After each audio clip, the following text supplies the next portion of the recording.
I'm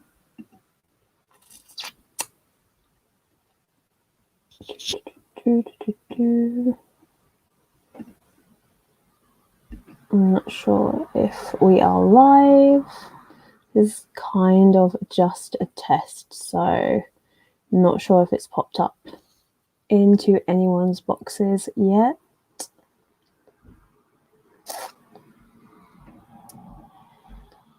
Let's wait and see.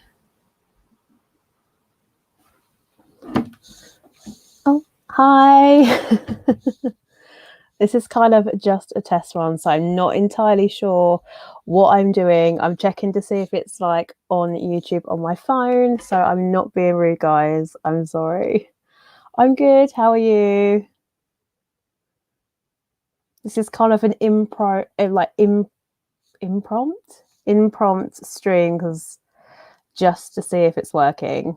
So I'm not quite sure how long we will be live, but I thought it would be fun because I'm going to test out StreamYard. Oh no, we are indeed live.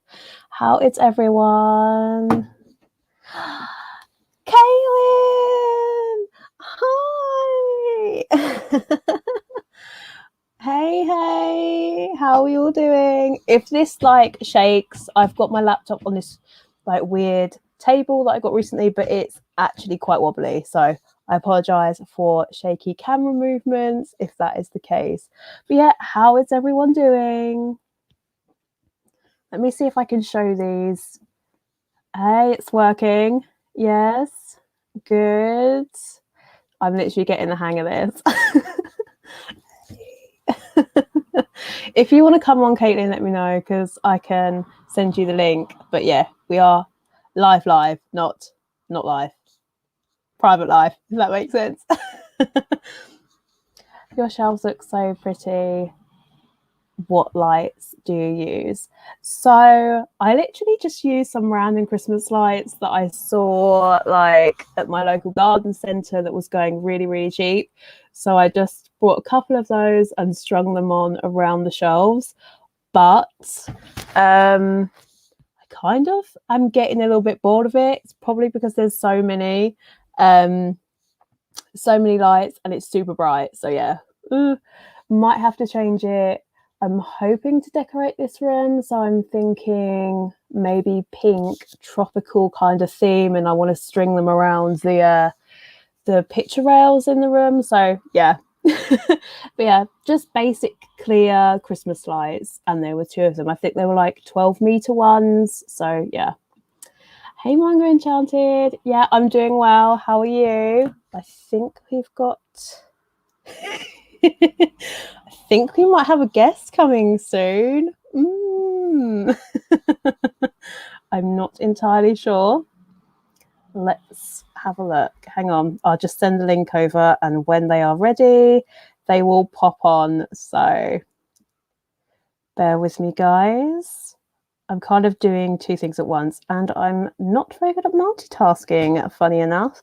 It makes the shelves stand out. I love it so much. Yeah, it does look really pretty. The only thing that I regret about the shelves is the fact that I picked them up in grey, in this horrible like putty grey colour, and it's literally the worst. I hate it. I absolutely hate it. I honestly wish that I picked it up in white, you know, like the Billy bookcases. They're like the best ones. But I picked up, I don't know where you guys are, but in the UK they have a shop called Argus, and they had some of these shelves going cheap, but they're about a shelf and a half shorter than oh god, what is it, then the Billies. So you can't get as much on there, and also the color variant wasn't that great. Sorry, I'm still trying to type this because my internet just does not want to work. There we go. Okay, so yeah, random stuff. Yeah, I'm good.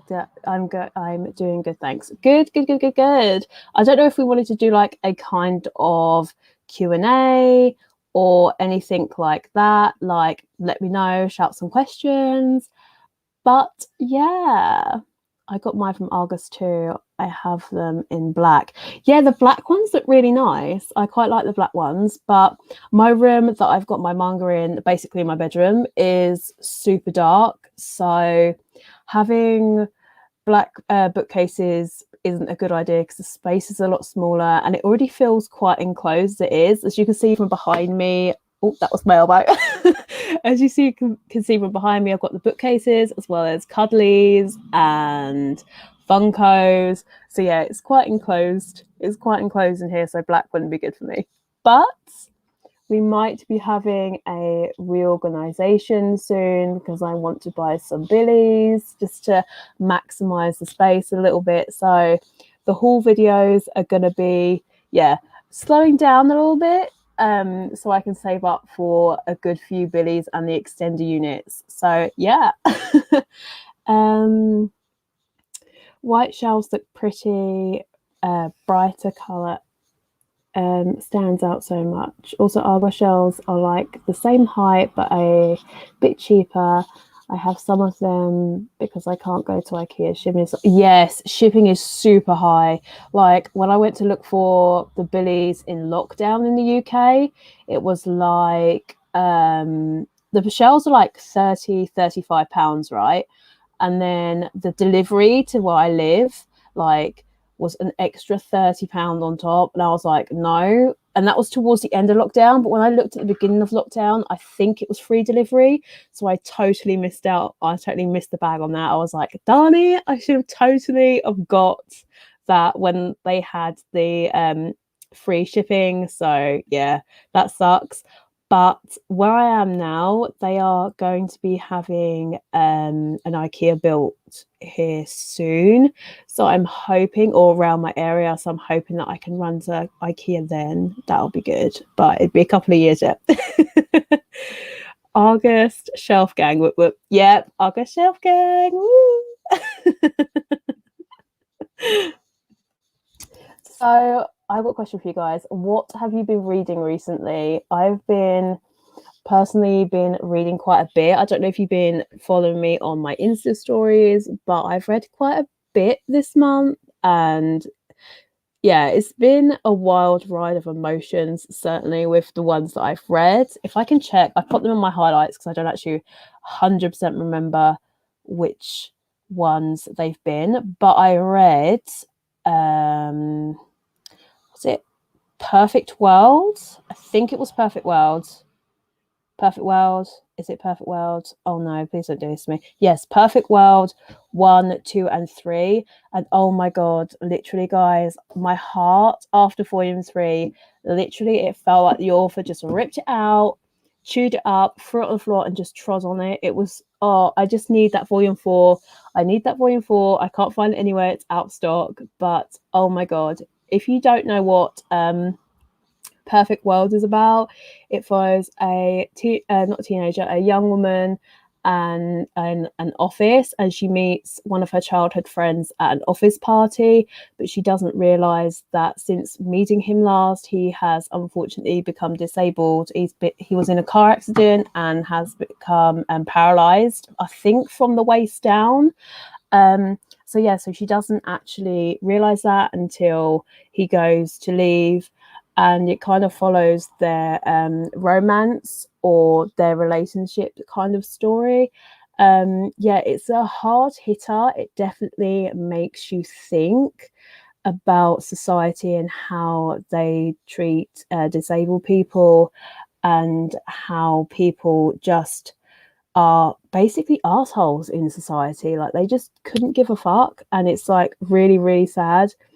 And part of the actual story itself was the start of the story, she speaks with some of her colleagues at the at her company, and they basically bitch this guy off behind his back just because he's in a wheelchair, and it's just awful to read, and it just pisses me off each time I read it.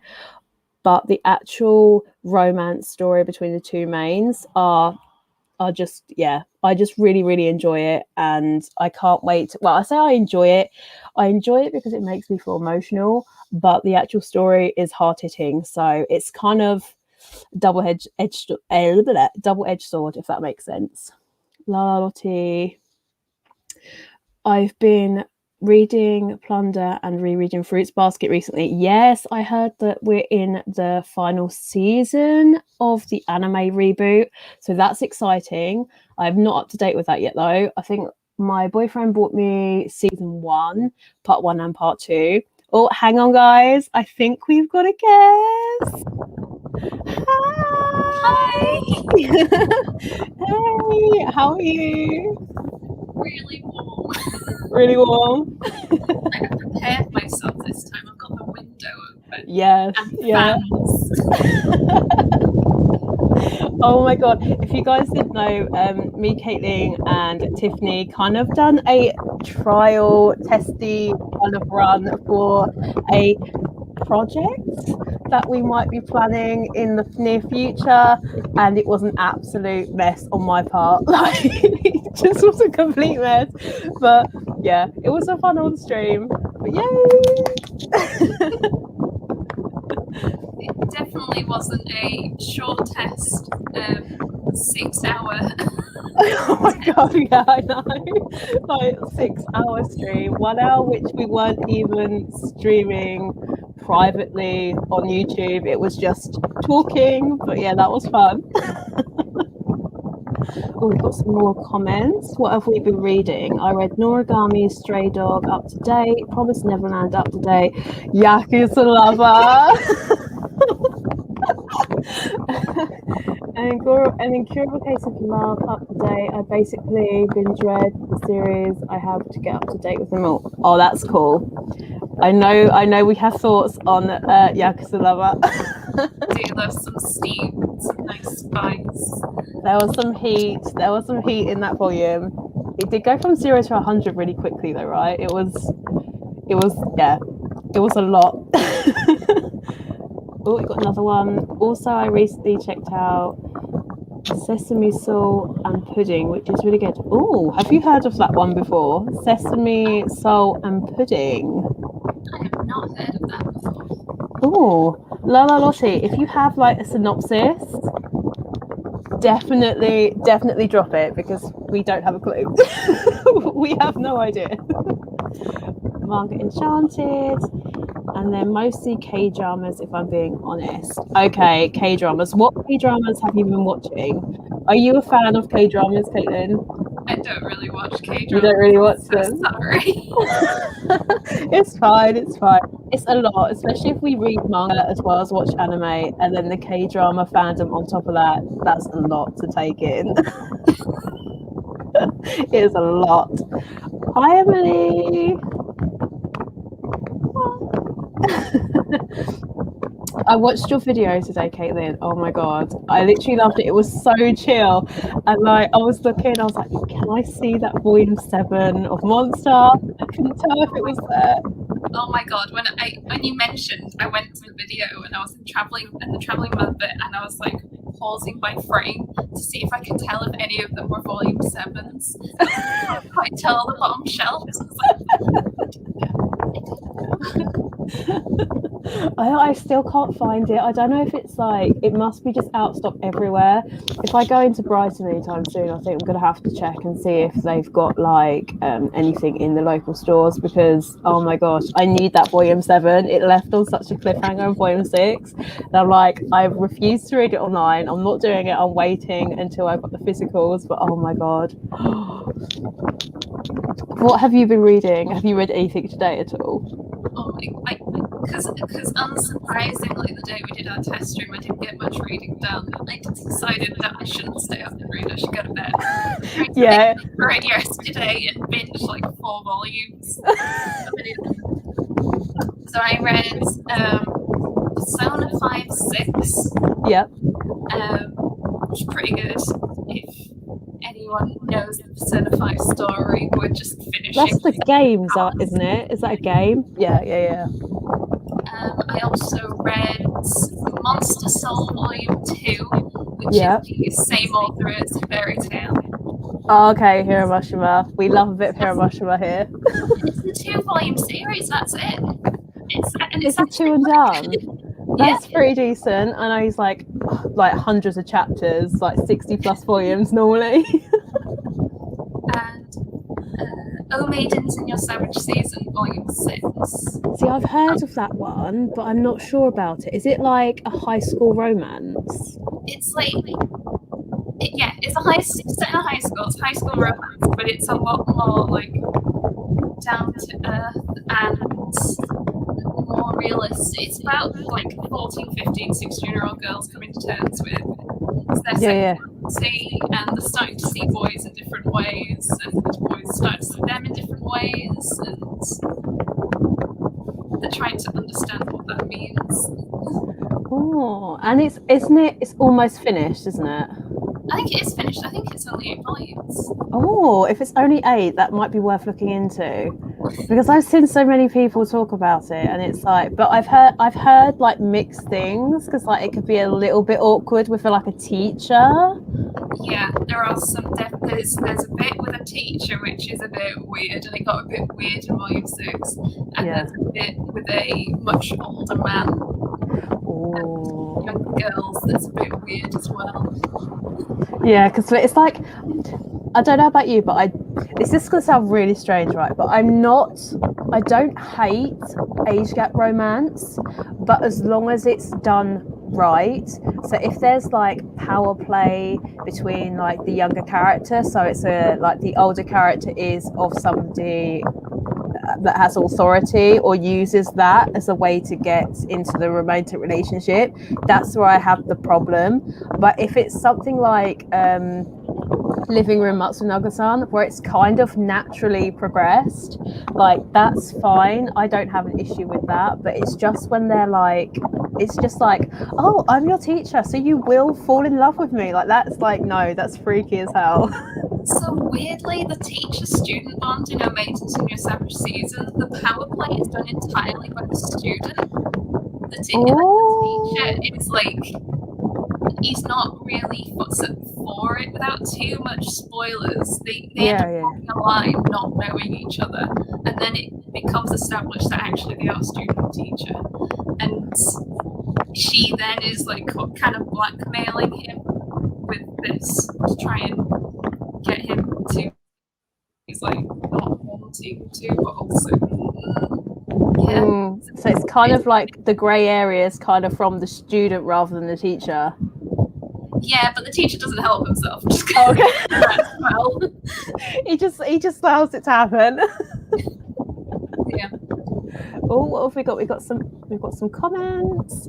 Mystic Pop-Up Bar, Bring It On Ghost, and Mr. Queen are 3K drums I recommend as well. Oh, okay. I don't think I've heard of any of those. Are they available on Netflix? Because that's normally where I get most of my drama fix, from Netflix. I don't go anywhere else. We've got another one, La Lottie. It's about a 22-year-old girl who gets drunk and marries a 40-year-old guy she met a night before, and it's basically their relationship developing, and it's so cute. It's one of my favorite romances. Oh, okay. And that one, what was that one called? That one was called Sesame, Salt and Pudding. Okay. Well, that sounds rather interesting. There aren't any physical releases yet, I don't think, in English. Oh, okay. So it's only available online. Oh, it might be worth looking into, though. Lizzie G. I've been reading the Demon Prince of Emoji House and Wotagoi and Wake Up Sleeping Beauty and the Apothecary Diaries. They are all good ones. I think I haven't read Wake Up Sleeping Beauty, but all the others. I think the only one I haven't read is Wotakoi. Now that one has been recommended to me by my best friend. She's like, Emma, you have to read it. The main character reminds me of you. So I'm curious as to what this main female character is like, because she knows me quite well. So I think they announced it's finishing now as well. 11 volumes. But we really in English reprint them 2 in 1 volume. So yeah. I imagine it'll be 5.5, maybe. Well, they might do a massive thick one as the last one.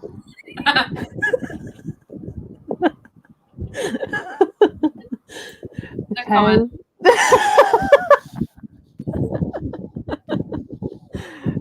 Okay, La Lottie. Why I love Sesame Salt and Pudding is because they did it right and actually showed how the age gap could work, even though the way they met is weird and there is no power play and is not an underage girl. Yeah, see, that's probably something I don't. Caitlin, you're not too keen on the age gap romances, are you, really? I don't mind. You don't mind? As long as it's not creepy. To be fair, I'd still read it if it's creepy. I just probably wouldn't recommend it on. Yeah. We'll keep that one in the skeleton closet. Nobody needs to know about it. Limit is generally horror. Yeah. I think that too with me. I think that's probably, don't get me wrong, I like a good creepy, like psychological thriller. But horror, like Junji Ito, I just couldn't. And the spiral things, for some reason, that really creeps me out. I have no idea why.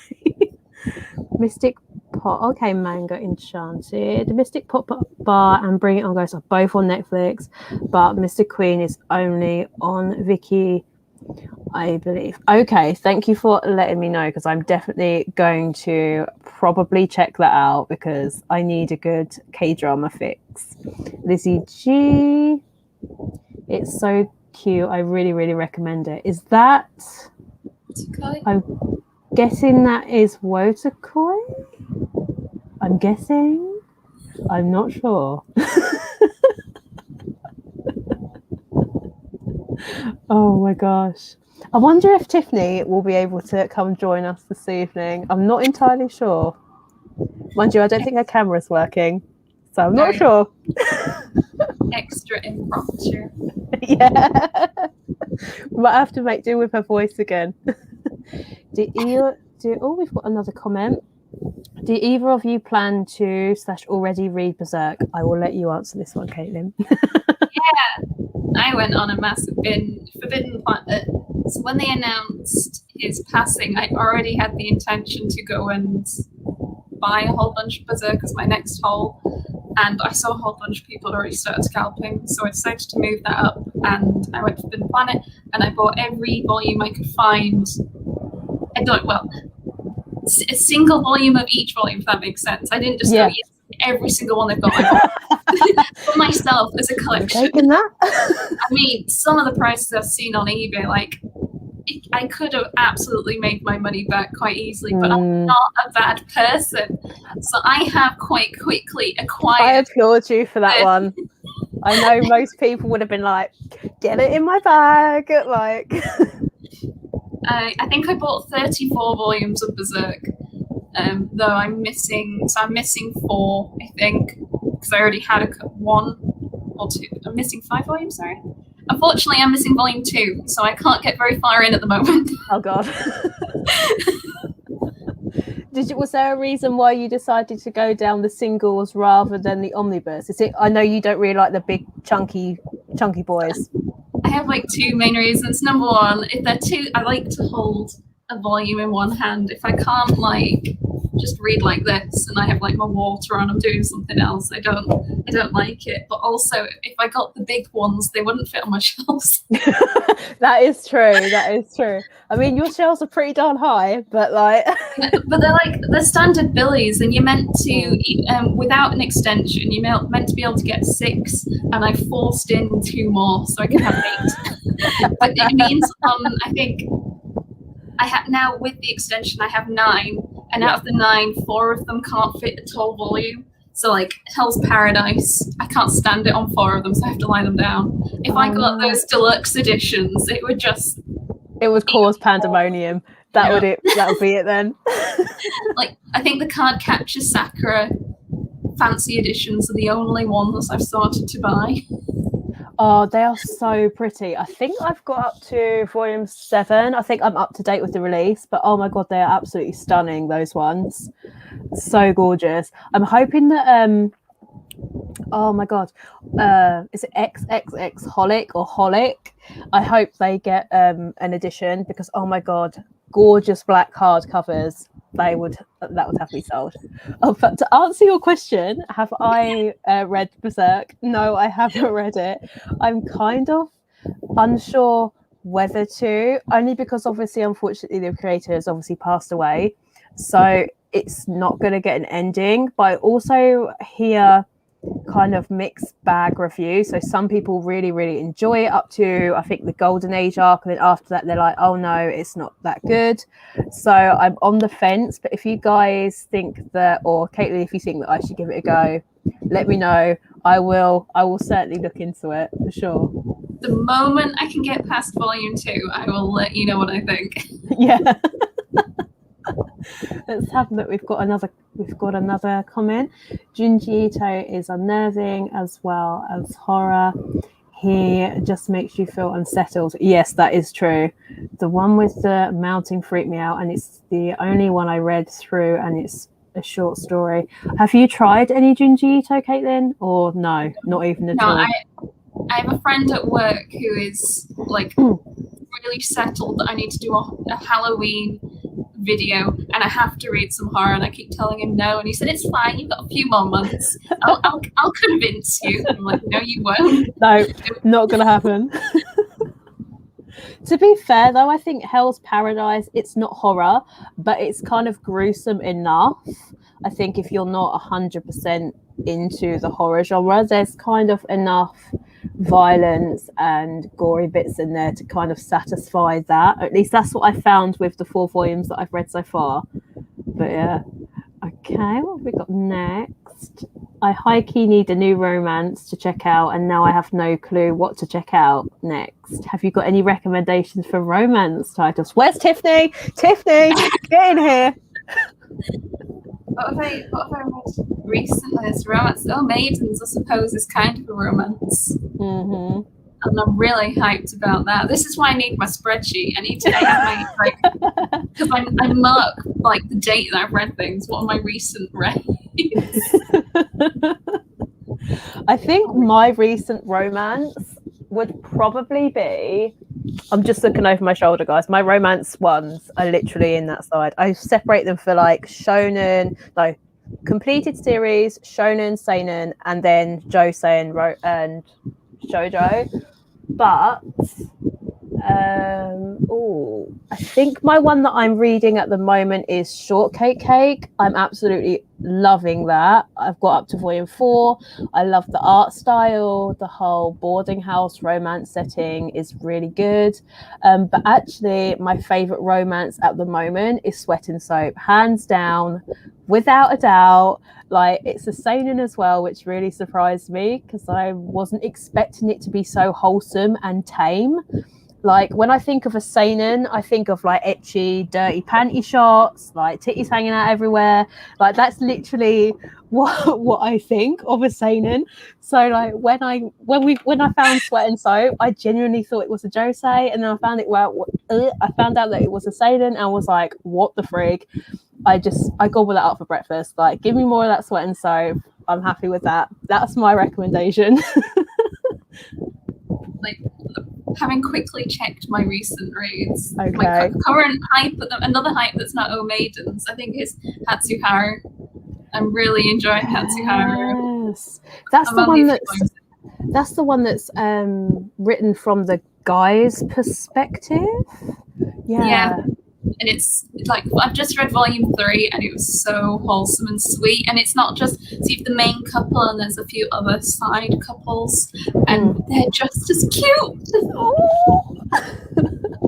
I've got volume 1 and I haven't continued on from there for some other reason. I think because it's the Empress, and the Empress is quite expensive, and like down south we don't have the 3 for 2, so I'm like, darn it, Amazon, get it on sale.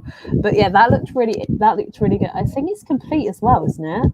Yeah, I think it completed last year sometime. Yeah, it's 13 volumes. All shoujo seem to be about 13 volumes. It's like the sweet number, isn't it? Like 10, 12, 13 is the sweet number. I know Saki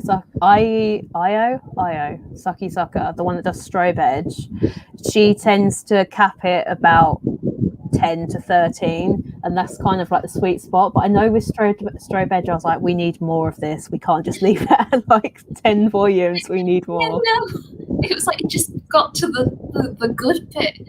Yeah. And we're done. What? Yeah, and then they gave us that bonus chapter, and it was a little bit like, oh, we'll just give you what you could have had, but we're just going to take that away at the end. And I was like, oh, not good. We've got another one. Is anyone excited for the Jujutsu Kaisen movie that when it's coming out? I didn't even know there was one. Is that the Zero movie? I think they announced coming out December 24th. Is that the prequel to the main series? Yes. Oh, that sounds cool. It's that one. I didn't even know they were having one. That's awesome. I think I'd be more excited if I was able to get the manga so I could read the story to be hype about it. Yeah, 100%. I mean, what volume have you got up to in your collecting? 4. 4. I mean, I've managed to get up to volume 9, but volume 10, don't know when that's going to arrive. 0 out of stock, absolutely everywhere. No idea when that is coming back in stock, but as soon as we can, it will probably be. We probably will be on that hype train as well. I'm seeing 0, 5, and 7. So I've got all the others apart from 10. I'm actually not sure 10's officially out. Oh, really? UK. I'm saying that based on Amazon UK, and Amazon UK seems to push their release dates like way back from when they actually are. Oh, Amazon isn't a bitch when it comes to that. It's so bad. Didn't you buy like 35 volumes of it? I believe that's Berserk. Kaylee did. Oh, yeah. I did. We've got another one. So Jade Gilbert, do you guys have an opinion on He's My Only Vampire? No. I don't know about you, Caitlin. No, it doesn't ring a bell. I'm sorry. No. I believe I think I know the author is the same one that done Demon Prince of Momochi House. If I am right, please let me know. And if I'm wrong, let me know as well. Katie's going to Google it. But I believe they're going out of print, aren't they? Because they're like yen press and they're quite old. And I have looked into that. And volume 1 is like near impossible to find. But let us know what the synopsis is. If you are still in here, Jade, let us know. Lala Lottie. I remember you mentioned it in your premiere. Yeah. The big ones are nice, but the cover art on the edges is really nice to have both. I believe you're talking about the card captor Sakura. They are nice, yes. What are your feelings on the actual release itself? Because have you got is it the 20th anniversary edition of Chobits? No, I have the Tokyo Pop.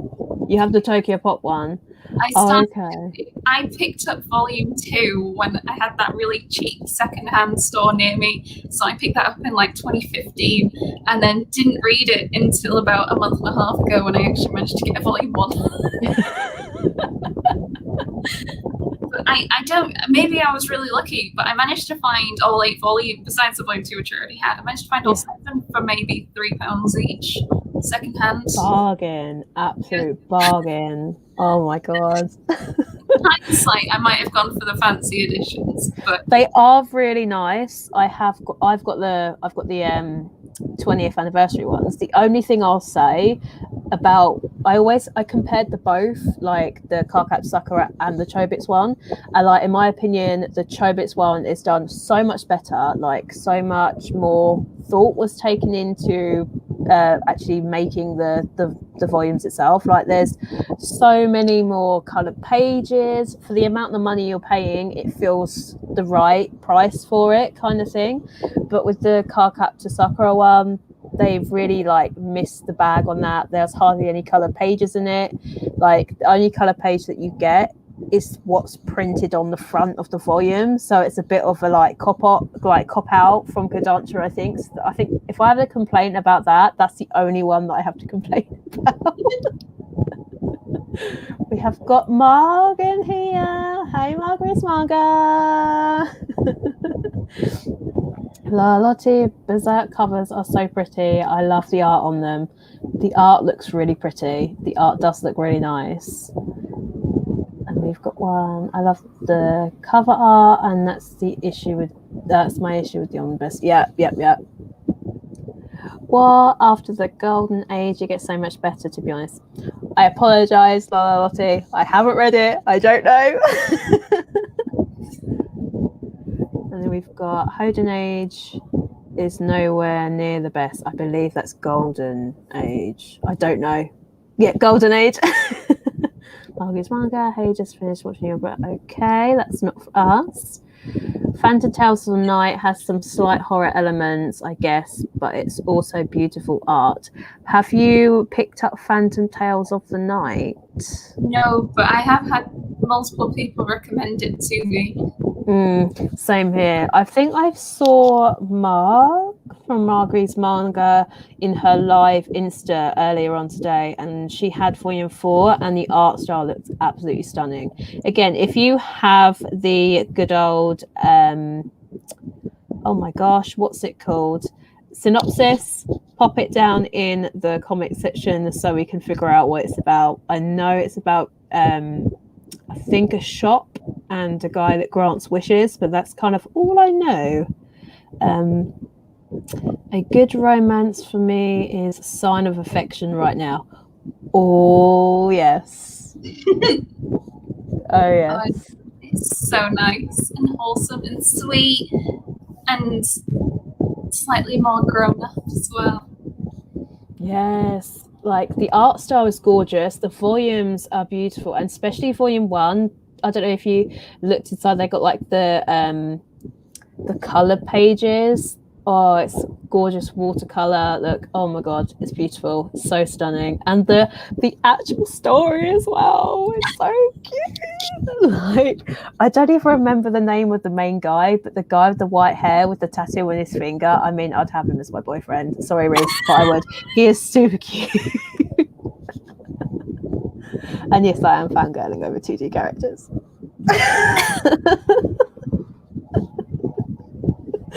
Is there like any romance titles or any titles that you've seen in new releases that you're like really interested to pick up?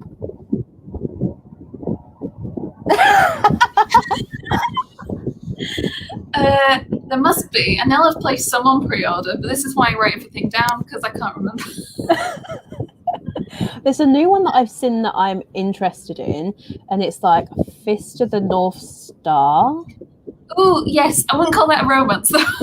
No, it's not a romance, but I'm interested in that new release. I mean, the only new romance title that I've seen that I'm interested in is Lovesick Ellie, that they're finally bringing over. Kodansha is finally releasing from its digital print-only vault. I'm not usually particularly aware of manga if it's not physically printed, but I was aware of that one because of all the hype and love for it. Yeah, I mean, I have KU, so Kindle Unlimited, and I read the first volume, and it was super cute. Like the dynamic between the two main characters is super funny. So yeah, I think it's definitely going to be one that's going to be quite popular in the community, 100%. Regrettable is by far my favourite romance, unless we are talking about cultured romance. In that case, Domestic Girlfriend. I see. Whoa. Is this... I don't know of Domestic Girlfriends. Is this like... I'm going to have to Google it on my phone, but cultured, it means it's got some sort of spicy, weird, like, shit in it, right? I believe that's what they class as cultured. I'm going to have to Google fire it. Level of culture. Oh, yes. But that's more tasteful. Is this Domestic Girlfriend? Okay, hang on. Let's have a look. Domestic Girlfriend. Okay. Oh, hang on a minute. Series. Hang on a sec. Is this being released by Kodansha?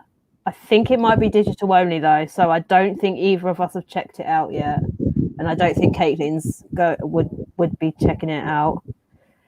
12 episodes, 28 volumes.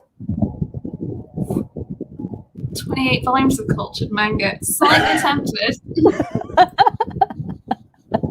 Depends how cultured it is, though. Is it the level of fire in his fingertips? That is the question. That is the question. If it's not, That is the level we are setting this to. that is the level that the rest should aspire to be like. Manga Enchanted. Yes, Sweat and Soap is so good. I recommended it to a friend, and he made the mistake of reading it in the train. Had a bit of a shock when some of the steamy scenes. Yes, the steamy scenes. I think. Have you read all the way up to volume 6 yet? Yeah. Yeah. So Onsen, that's my favorite. I think that is like, yes, get it. We've got another one. I hear nearly every manga tuber mentioned Sweat and Soap recently. I thought the premise of it sounds a bit weird, but I may check it out. Yes. What did you think when you first heard the title and the premise of it? Did you think it was like a bit bizarre? So, do you know Toilet Bound Tanaka-kan? Yeah. So I put off picking that up for ages because I thought it sounded a bit weird, and then I picked it up and loved it. So when I saw Sweat and Soap, I was like, I'm not making this mistake again. And like, I just went for it and loved it. And I bought volume 2 while I was still reading volume 1. Oh, it was actually like such a surprise because I originally saw it on Shay from Shay Geeks Out. She mentioned it in her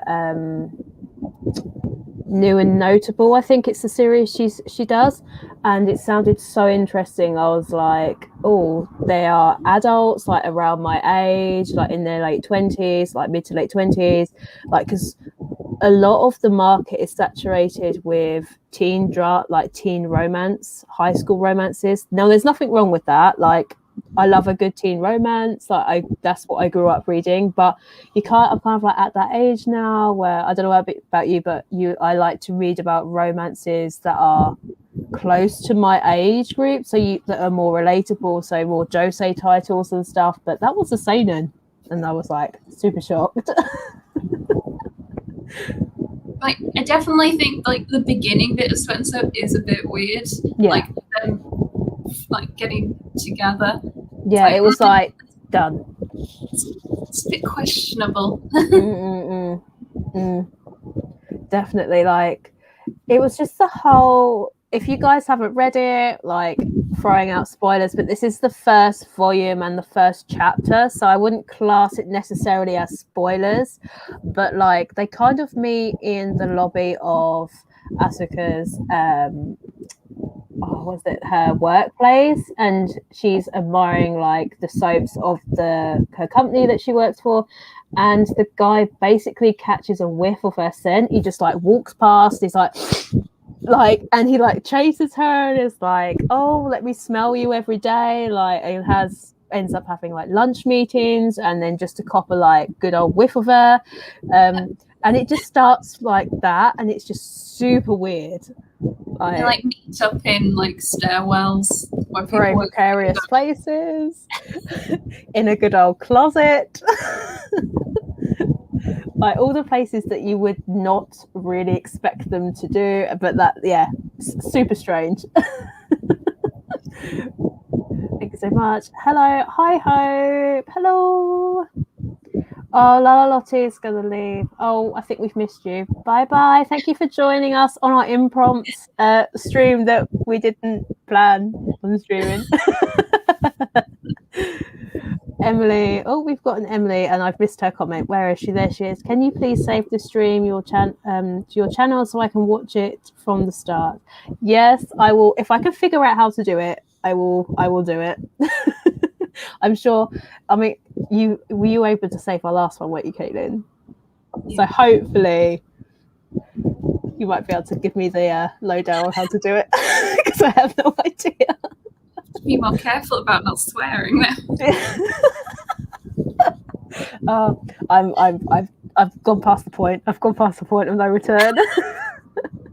I have the omnibus of Chobits. I found them at a yard sale. I was so excited. Oh, I bet you got it from a bargain price then, because they're like not cheap. They're like 20 in the UK, about £20, I think, and then the car capped ones are like 25. Marguerite's manga. Those Chobit volumes are gorgeous, and that blue, Chef's Kiss. Yes, the blue is pretty. The blue is super pretty. They've done a really good job on that colour. And we've just picked up the final volume of Chobits Deluxe and all of Blue Flag. Ooh, Blue Flag. I am currently reading that one. Have you read that one yet, Caitlin? I am as up to date as I can be. Just waiting for that volume 8 to reach our shores. I don't think it's going to be anytime soon. Unfortunately. I think we've got... What has come out in America that literally is supposed to be out over here we haven't had? My Hero Academia, both volume 27 and 28 have come out in the US, so they're not out over here yet. Oh my god, I saw it today. I was literally in Crawley earlier on, and I was like, Waterstones, they had 5 volumes of 27. I was like, do I get it? Do I not get it? I didn't get it. Now I regret getting it. I'm really hoping Traveling Man will have it the next time I go. Oh, Traveling Man, it's like a godsend. When I went on there on the website, I was like, oh my god, they have got so much good stuff on there, so many good prices. Oh my god. What have your opinions been on Blue Flag so far? I mean, I've what have I read up to? Volume 2. I'm almost at volume 2, so out to spoiler it. I must say, I didn't think I'd enjoy it as much as I did. Yeah, or have done so far. I found it a bit slow to get going. It was probably by the end of volume 2, heading into volume 3, where I really got into the story and I really started to get into the characters. And there's a character that became my favorite, even though I really didn't expect them to be later on in the series, without being as vague as I can. Did they appear in the first volume by any chance? I think so. I think they did. Yes. There aren't that many characters in the series, to be fair, and I think almost all of them appear in volume 1. Yeah, I think so. I think I love the side characters, like the mushroom haircut guy. I was like, as soon as I opened that page, that just made me laugh out loud. I was like, his hair is hilarious. But I wasn't expecting. I heard different things about the series, and I was not expecting volume 1 to end how it did, and then into volume 2 without any spoilers. It kind of didn't give you any context after that. It cut off at volume 1 and then jumped to something else in volume 2. But volume 1 kind of alluded to what happened at the end of volume 1, in the middle, and I was like, oh, interesting. And then volume at the end, I was like, okay, was not expecting that. Oh, I can't wait for you to get to volume 6. I'll definitely, as soon as I think I've got up to volume 3. 3. Yeah, I've got up to volume 3, so volume 4 is a little bit hard to find for me at the moment. But yeah, I'm super interested and super excited to delve into that. If it's as good as what you say, I'm interested, because Tiffany's really liking that one as well, isn't she, at the moment? Yes, Phantom Tales is so good. Yeah, it's definitely on that ever-growing wish list, Mars. Definitely. Here we go. We've got a synopsis. Phantom Tales. There's an inn owned by the owner and his 2 colleagues, Butterfly and Spider. Owner allows people to stay at the inn and stay safe in exchange for secrets. Ooh, that sounds rather intriguing. Did you see the crazy yen for its exclusive release of Spice and Wolf? It's $175. No, I did not. Did you see that? Oh my god, actually, I think I did. I think I saw someone who had custom made a reading wooden reading block for them to read on. It's like crazy big fancy leather bound. It's insane. Is that like tan leather looking thing? It was like massive. So, I'm gonna have to look at this. Let's see if I can Google it. What was it? It's the Spice and Wolf. Oh my lord.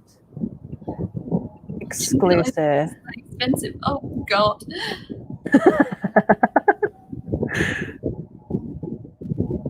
Wait, I'm presuming it's going to be on Amazon, right? Let's have a look. It might. Could you only buy it from Yen Press? Oh, really? Okay. No idea. Right, let's have a look. No, all I'm getting on here is like the volumes and the anime. Have you read Spice and Wolf? I think you've got it in your collection, haven't you? I have volumes 1, 2, 5, 6. Because mine is secondhand. Have you started reading it at all? Actually, I read a couple of chapters. I picked it up and I was like, let's have a little flick through, and that's all I've read. Well, that's fair enough. I haven't like delved into it at all. I have no idea what it's about. But from the pictures, like one of the girls looks quite young, and I wasn't quite sure how I felt about it. So I kind of gave it a little bit of a like shove to the side on that one. Oh, let's have a look. Oh wow! Okay, that's a nice book. That is a nice book. I mean, is it worth $175? 944 pages. Mind you, though, having said that, when you look at all the Marvel comics with their special editions and stuff, and their big hench volumes, and they're probably around the same. So maybe not, but that's a lot of money to drop on the single series for sure in one go. Yeah, I think they have a Conan the Barbarian collector's edition, and that was like 80. It's like that thick. Yeah. And that's leather bound. I mean, no, too much for me. I'm too cheap. To be fair though, I don't even know if I would buy it if it was on sale. It's just the sheer size of the actual volume from what it looks like in the photo looks terrifying. So I can't imagine that'd be a comfortable reading experience at all. We've got Margaret's manga. I gotta go pick up pizza for dinner. Love you two lovers. I definitely want to say bye bye. We probably missed you, but bye. Thank you for joining. Lizzie G, I have Dreaming Sun just sitting on my shelf. Is it worth reading? I will let you up. You can answer this one, Caitlin. Gotta be honest, like it is huge on the manga community on Instagram. Everyone seems to love it. I do not. It's an age gap romance, and it's one of I think it's the one I dislike the least about how it was handled. Like the story the artwork is gorgeous, it's super pretty, and if you forget about the age gap, it's a nice sweet romance. But the way the age gap is handled, I don't like. It's almost like it's completely ignored, and she's like 15 and he's early mid-20s, and it just doesn't feel okay when this dude's friends are like, oh yeah, go for it, you really love each other. It's like, what? She's a child. And so it's not even acknowledged at all in the series, nothing. It's not even spoken about. It is kind of spoken about, but then it's also like, you really love each other, so. So there's not really should I really be doing this kind of thing. It's just go for it. I think he kind of does, but she doesn't. It becomes her mission to be with him, and it's like, oh, that sounds a bit like psychotic. You will be with me. It just didn't. It's not one of your. That's done by the same author as Orange, right? I believe. have you read Orange at all? No. No. Own it, but not read. Yeah, see, I haven't either, but I've definitely heard that they are miles apart, like they're totally different series. And so yeah, I think some people coming at that series from reading Orange were slightly disappointed in how the series was and how the main female character is in the series, from what I've heard. But I could be wrong because I haven't read it, but from what I've heard, they were mixed bag of feelings in that one, I think was the vibe. Gatsu 30, I just binged My Hero Anime and finished the first 4 seasons, and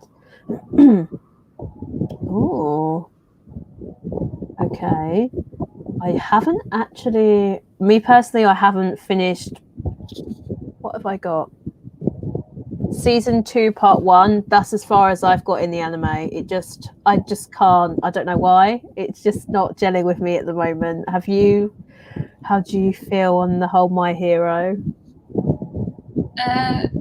So I'm as up to date as I can be. I don't really watch anime, so it's my only thing. But I assume that's I'm past the anime, maybe.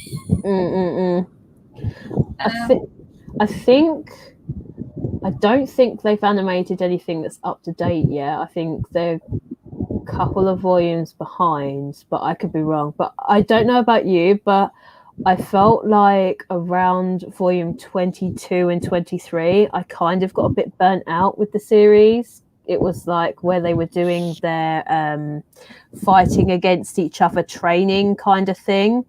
And at that point, it's literally just before the villain. Is it the villain arc? Yeah, just before that. And I just got burnt out. And it's been about 5 months since I picked it up. I don't know. It was something about it. It just felt like quite repetitive from like.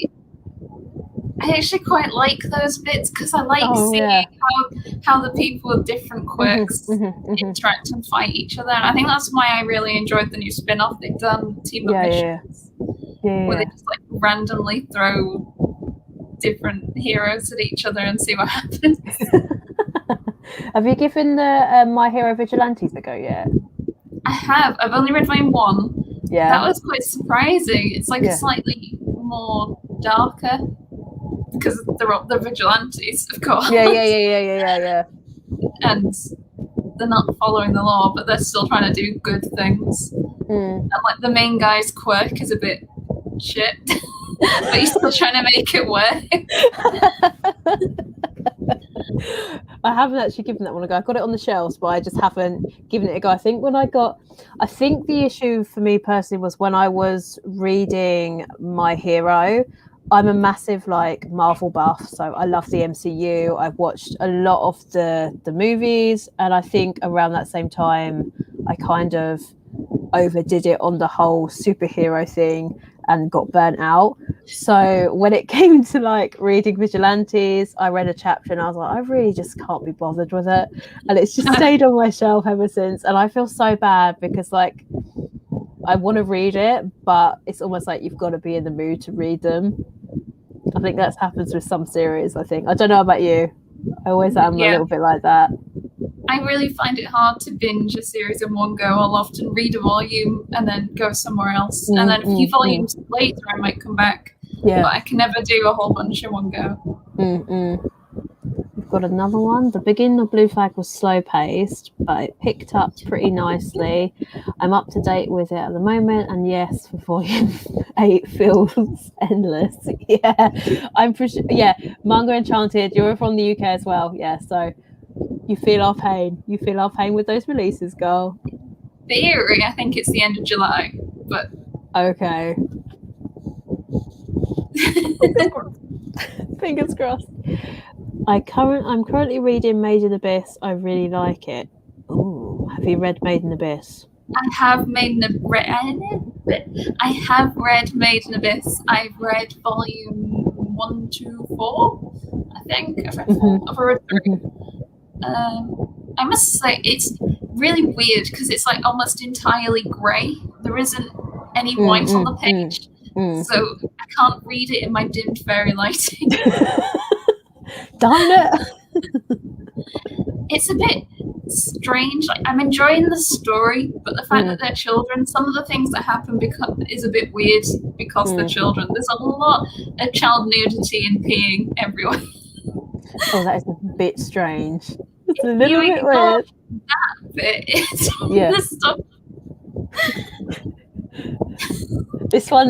I'm guessing that one's not safe for work. Not safe for work. No, but it's probably not like a plastic wrap. It's not a plastic wrap sort of manga. It's just, though I suppose in volume 1 to like punish the children, they do get strung up naked in the like courtyard, which in hindsight is really weird. Yeah, that's a little bit weird. I'm not gonna lie, it's a little bit strange. I mean, it's kind of strange enough to make me want to kind of be like, what the fuck is this about? But it's got an anime, right? It's got an anime. I think it does. I think apparently the anime might be tamer. Okay, maybe I'll give that one a go. Maybe. The general premise is there's this weird abyss that people go in and mine because there's like artifacts and stuff that they can pull up, and they're like, they can do things they don't fully understand, and they're trying to study it all. And this main girl, her mum's gone missing, and she thinks her mum's actually at the bottom of the abyss, but no one's gone to the bottom of the abyss, or if they have, they've never returned to tell the tale. So it's the story at the moment for me of her trying to get to the bottom to find her mum. Are they quite far down yet, or are they like nearest the top? Because from what I've heard, it's like this abyss is like massively deep, and each level you go, it gets harder for them to sort of like their body functions and stuff like that. It gets harder for them to function normally.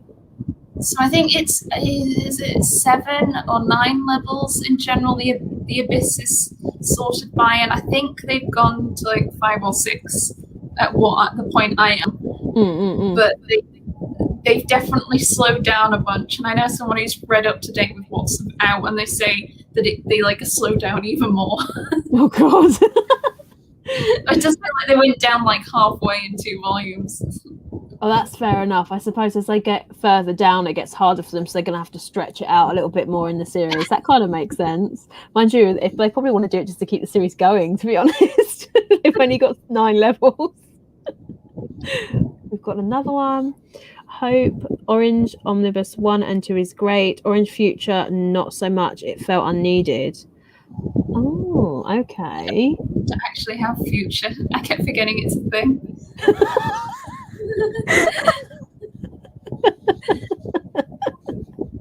So I'm like, yeah, I've got all of Orange 1 and 2. I'm like, oh wait, no. Still one more to go.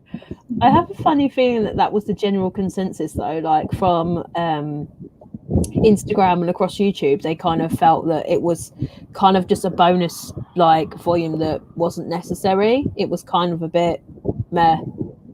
So that's kind of the general consensus, I suppose. Got another one. Have either of you read A Perfect World? It's a josei about a woman who dates her high school crush as an adult, except now he's in a wheelchair. It's so cute. Yeah. We have both been we've both been reading. I don't know if you're up to date though, are you, Caitlin? You up to date? I should imagine you are up to date with that one. I am. I binged like 3, 4, 5 pretty quickly. I don't know when 6 is out actually. I think 6 is supposed to be coming out within the next month or so. I mean, I've read up to volume 3. I think we were talking about this at kind of like at the beginning of the stream. But yeah, we've both read it, and it's a really, really good romance josei. It's, for me, I don't know about you, Caitlin, but for me, it kind of made me question a lot of things in society a little bit, because like the way in which like they treat the male character, like some of the female characters' colleagues behind her back, and like the way it's all set out, and just the way that our main male character, is just treated in the series. It's just awful, and what he has to go through on a day-to-day basis as a spinal cord, having spinal cord injury, is just like really, really sad. And it's quite an emotional roller coaster. So if you guys haven't actually read it or picked it up, I definitely recommend it, but go in with an air of caution because it's heavy hitting. It could be triggering for people, but yeah, it's a good read, but it's hella emotional. Tiffany will tell you exactly the same thing if she was on here. She's read it as well. I think we all have that kind of same feeling that it's a heavy hitter, it's emotional. Yeah. I think Lizzie's going, so thanks for joining. We've got another one, Manga Enchanted. Yeah, Orange is really emotional, but in the best way and handled so well. Dreaming Sun couldn't be more polar opposite if it tried. Definitely recommend Orange, but Tissues, it's Tissues Ready, it's a roller coaster. Might have to be on that wish list. Now, Emily said, I might watch the anime for Made in Abyss, but I've been put off the manga by the weird things I've heard. Apparently, the author has some weird interests that show up in the manga. Not for me. That would explain it. Caitlin did say that there was some weird stuff. So yeah, yeah. Ooh. Doesn't always feel necessary, I think, is what gets to me. Yeah. It's like close your eyes and jump a page. Oh gosh, it's that bad. I can't. Maybe not. Hello, welcome to our little impromptu stream. I just got Orange, the complete collection, 1 and 2. Okay, how did you find it? Did you enjoy it? We've got, how do you send a question? Just type it in the comments and we should be able to see it, I think. Galaxy, hello. If you ask in the chat, they'll cycle through it. Yep. We are on our way. We're on our way through. Galaxy says, can you turn off the fan? I don't think that's possible. Caitlin, if I turn the fan off, I will die. Yeah. I'll try and point it away from the microphone, but it's also stopping my laptop from overheating because it's so hot here. And we can confirm that we done a test run. Spoilers. We done a test run with Tiffany for a possible future upcoming project, and Caitlin's laptop died twice because it overheated. So the fan is definitely needed, and also my internet crashed most of the time for this. So we are lucky we are even streaming right now, guys. Okay, we've got one. Yeah, I really enjoyed Orange, but don't know if I should get Future because I heard it ruins it. I don't think me and Caitlin can comment on that one. Sorry, guys. So the hot topic on the internet, have either of you seen Ragnarok Netflix anime everyone is mad about? I saw everyone getting mad about it. I thought it was hilarious. I was laughing. But then I also felt really mean. I don't watch a horrendous amount of anime myself. I prefer to read if I can. So the fact it got announced that it was being released by Viz was wonderful. I was really excited by that. And then I saw someone put a GIF of the anime on Twitter, and I watched it, and I was like, wait a minute, is that the actual anime? Is this slideshow the actual anime? Oof. I mean, I have literally no idea what it's about. All I know is that I see Base Senpai on Instagram always posting about it all the time. It's like these absolute like muscle meat heads, and they literally just like beat the crap out of each other. And like, I had no idea what it's about. So I started to watch it yesterday evening, but because I don't have any context of like what it's about, I mean, I have no idea what the base material is, like what it's based from. I've not read it. I kind of didn't hate it, but at the same time I had no idea what was going on because nothing was really explained. So it's kind of like, oh, that was okay. Like I didn't really have any feelings near either here or there. But I will say this, the only one I think I prefer Bucky, the Netflix show the show that's on Netflix as well. I prefer Bucky over this record of Ragnarok or whatever it is, because it's just easier to understand. So if this means you would like to pick up Bucky, like, please do. If you're watching, please pick it up. It would be great. Thank you. Emily says it's very warm in the UK now. We're not used to it here. We are not. We are not used to it here. No. And this room like that I'm in at the moment is the worst. This is where I work, and I've got my work machines, and it's not a very big room, so it gets warm really easily. To be fair, if I move down into the room with my manga, it's a lot cooler in there, but I don't have any of my setup. You should be grateful, guys. Caitlin's like slugging it through in the heat. Like, come on, guys. Show us some love in the comments. Send us some hearts. For being weak. Oh, seriously though, when we done our like secret stream the other day, this is going to be TMI, guys. Like, so I do apologize. Literally, when I turned off my laptop, I was literally like drenched, like, because I had my ring light on so you guys could see me, and obviously I had my phone in my camera, and I had to close my window because I live like on a main road. So like, oh, it was just a nightmare. So I had to just strip out of everything and just lay on my bed and just not move for like an hour and a half after we finished streaming, because it was horrific. It was horrific. I was like, no. Next time the window's open. We've got another one. Oh no, Gatsu, is it bad? I've heard such good things about the manga, so it's a shame if the anime is bad. Apparently it is. The memes on Twitter apparently do not lie. What's your favourite manga that never got a volume 2 because it was cancelled? Oh. Does Act Age count? Because I never managed to get the volume 2, even though I know it was published.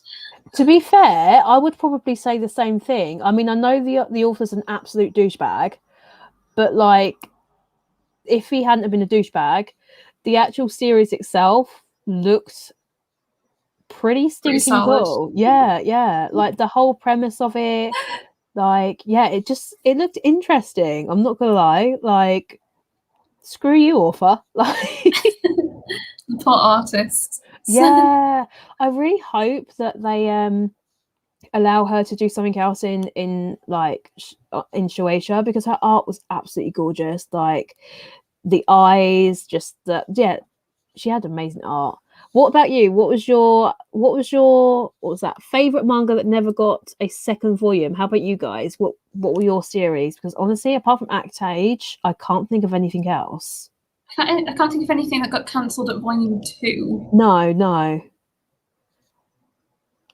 If not volume 2, what other series would you say? I'm trying to think, actually, because I can't think of anything. When we say cancelled, do we mean that it never got published, or like it didn't finish? Because if I say didn't finish publishing, then probably Cromarty High School. They only published. It was 17 volumes, and they only published up to 11 in English. It is a comedy.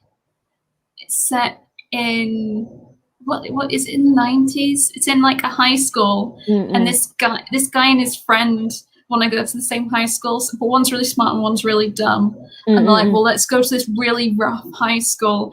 And the smart guy's like, you'll be able to get into that. But it turns out, no, his friend was too dumb to get into that one either. So the smart guy ends up stuck in this like rough hooligan school. And it's just super weird and silly. And for some reason, one of the students is Freddie Mercury. And there is another student that's just a gorilla. And okay. This one looks that's like a robot. Investigating. And no one acknowledges that the robot is a robot. Except for this, like, the main character is like, that's a robot, and everyone's like, what are you talking? What are you chatting? And everyone has pompadours. Oh, that sounds really interesting. I don't think I've ever heard of that one before at all. Who's the publisher? I can't remember. It's a really weird publisher. It wasn't like ADV or something like that, was it? Oh, that was it. Was it actually? Yeah. That was a random guess. I think for me, some of the ones that actually got cancelled, I wouldn't say the ones that got published physically, because I don't really know of many that have got cancelled physically that I was like, oh, darn it, like whatever. But there was one that started publishing in Shueisha, like in Weekly Shonen Jump, and I can't remember the name of it off the top of my head, but it was like about archaeology, and for some unknown reason the world seems to be in like the time just keeps seem to loop round every few years, and the only way for them to find out or know that it's happening is to find little pockets of archaeology like under the ground, like it's like whole cities like under the ground, and it looked so interesting. And then they just cancelled it, and I was literally like, really? Like that looks super interesting, something really different. But I wonder if because of Dr. Stone might have been publishing or releasing at the same round about the same time, maybe they were too similar, but I don't know. But there was another one that was released on Viz Media's digital thing, and that was really good as well. But it was like something to do with kids and them being batteries. That sounds super weird, but it was like, I don't know, if somebody can like remember what the name of this thing was, would be brilliant, but I cannot remember the name of it. How do I find these things out? Oh my gosh, how do you find out on the Shonen Jump app? How do you actually get onto the catalogue? Brow series, that actually might help. So, it's not Black Torch. It's not Black Torch. Oh my gosh, what is it called? Come on, it's got to be here somewhere. Not just nope. No.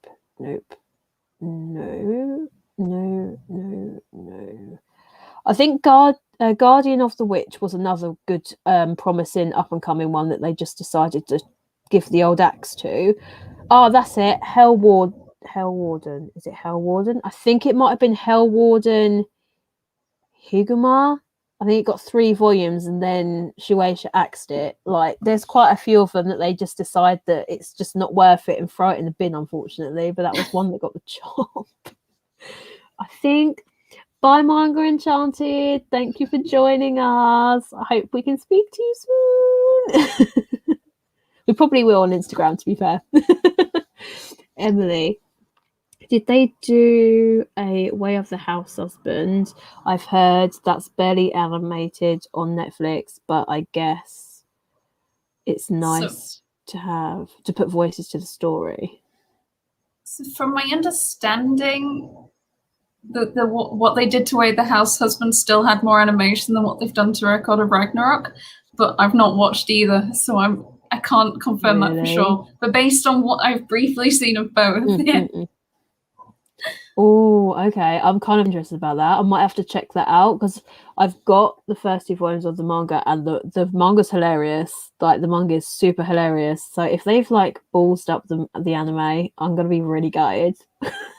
I feel like people thought it was going to be an actual anime. I think they marketed it differently in the West than they did in Japan. Could be wrong. I think it's marketed as a different type of anime, but they didn't do that over here, so people expected something different over here. Oh, okay, like your regular anime, and it kind of didn't turn out to be that way. Oh, that kind of sucks. But a lot of people who hadn't read the manga or weren't aware still seem to enjoy the Netflix show. So I think that's the thing. You kind of have, I suppose, in our community, like the anime and manga community, you kind of have that. I mean, I think we spoke about it the other day, and it was like the 2 communities that if you are a manga reader and then you go in watching the anime, you have a certain expectation. And then if you're an anime only, you kind of, that's all you know. So you're going to enjoy it for what it is because you don't know it as anything else. So it's really hard.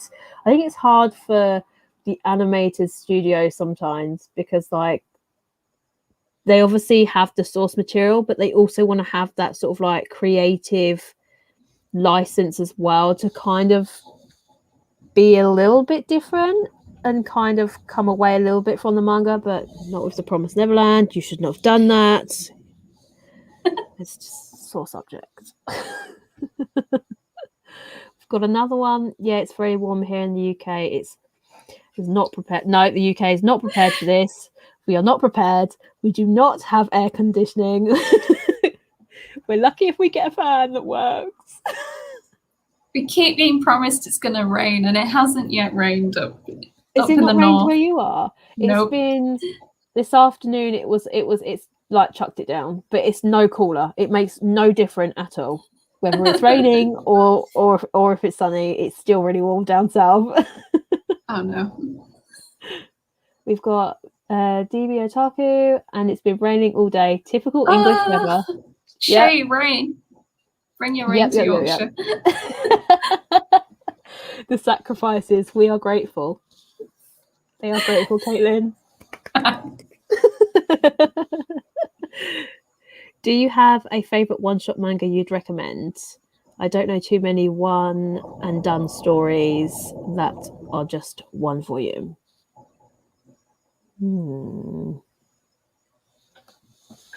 The only one I can think of immediately is I Married My Best Friend to Shut My Parents Up, which is a one-shot Yuri, which is pretty sweet and wholesome.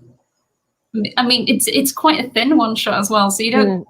There is a huge amount to it, but it's quite pleasant to read. I think the only one that I can think of, I personally don't have very many one-shots, but the only one that I can think of off the top of my head is Mistress Fortune, which is done by Arina Tanimura. It's just super quick, easy, kind of magical girl volume. Yeah, it's cute, it's fluffy, it's what you really expect from an Arina Tanimura magical girl series. So yeah, it's one and done. It's nice. It's simple. I don't think it's out of print, but it might be harder to find because it's an older series, but that's the only one that I can think of at the top of my head. A lot of the Zelda mangas are technically one-shots. A lot of them are like one game in one manga. Yeah. They have the box sets as well, don't they? So that makes it a little bit cheaper. Yeah, you can get box sets, and there's some collector's editions as well that wrap multiple of the singles into one. But they can still be read individually. Somebody. Berserk now cries again. Damn it! Thought I was past this. Oh, virtual hugs, guys. Well, my favorite manga that only got one volume because it was cancelled is Wang. It might be a manhwa. I'm not sure. I've never heard of that one before. Not sure. Can't say it. Heard. No. Hi. How are you doing? Have you guys got any questions for us?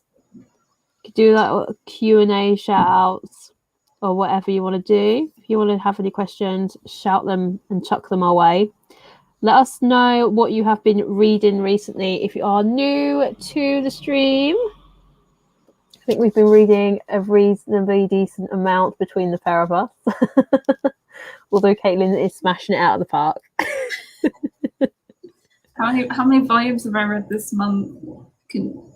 I'm on 36 volumes read this month. See if I can beat my record of 57 from last in one. In 1 month? What the heck? How did you manage that? Oh my gosh. I don't know. Like, I would often just, like, I have a routine now, and I go to bed and I'll sit down on a chair in the bedroom and I'll just read for a bit before I go to sleep. And sometimes I'll read 2-3 volumes then. To be fair, that's how I normally do mine. I normally, before I go to bed, before work, like before I go to bed to go to work next day, I normally like have one next to me and it's just relaxing instead of putting on the TV. Can't be doing with that. We have a question. Emily, have you ever started a series based on cover and spine alone? Yes, all the time. That's like 50% of my new series purchases. Especially if they've got like multicolored spines. You're a sucker for rainbow spines, aren't you? I am. You really like rainbow spines. Really, yeah. Laid back camp. Oh, maidens in your savage season. What else? Hell's Paradise originally was what I picked up because there were multiple colours. Has there been one specific series recently that you've picked up just because of the spine, or is it literally most of your new ones that you've picked up?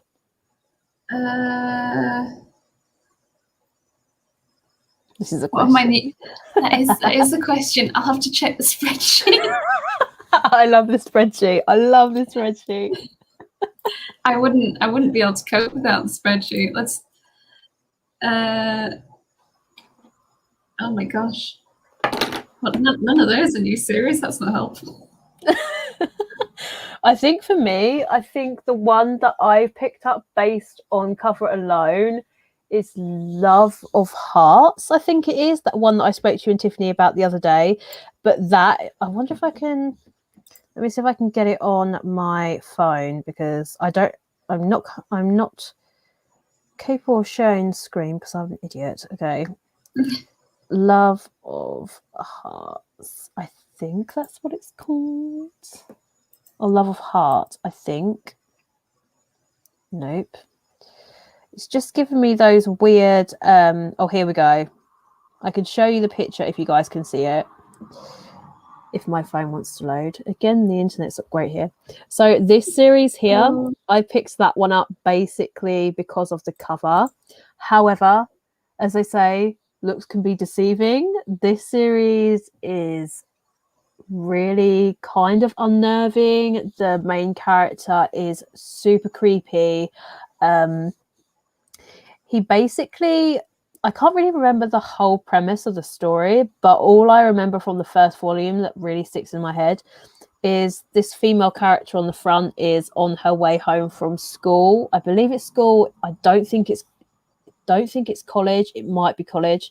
But she's on her way home and bumps into this guy, and he ends up somehow getting her keys because she drops them on the floor. And when she returns home, he's in her apartment waiting for her, and says that her mum said it was okay for him to stay there. And it's just super creepy. And he does things that are really unnerving, but has this really perfect facade that he keeps up while he's in front of her. But then in like certain panels within certain chapters, you see like these really strange, unnerving facial expressions that he's pulling in the background, and it's just really uncomfortable. So it's definitely possibly going to trigger people, because obviously there's probably some blackmail going to be happening on in the series, and potential like emotional manipulation. I don't know, I just feel like it's going to be like a really heavy series with a lot of crap that people are going to get triggered over. So like, I'm just going to forewarn you now. But despite that, I may have pre-ordered Volume 2 because it left, and I was just like, I kind of need to know why he's a creep, like, and what he's doing and why he's doing it. Like, it's one of those ones where you like hate to love it. Do you know what I mean? Like, it's one of those ones where I really know that I shouldn't like it because the guy is weird, but I need to know what's going to happen. I just can't help myself. It's one of those ones. We've got another one. Hey, I've just found this shoujo manga called Life. It's quite old and wasn't finished in English, but it's really good so far. Isn't that a manhwa? I think it was done by Tokyo Pop, I think, if my memory serves me correct. And it's super mature and explicit, I think, if I remember correctly. Kelly's like, I'm not quite sure.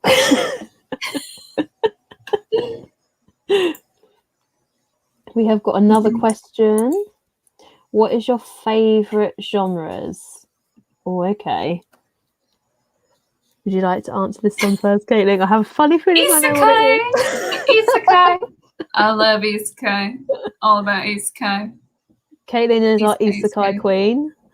I have like 100 different Isekai series. I love it.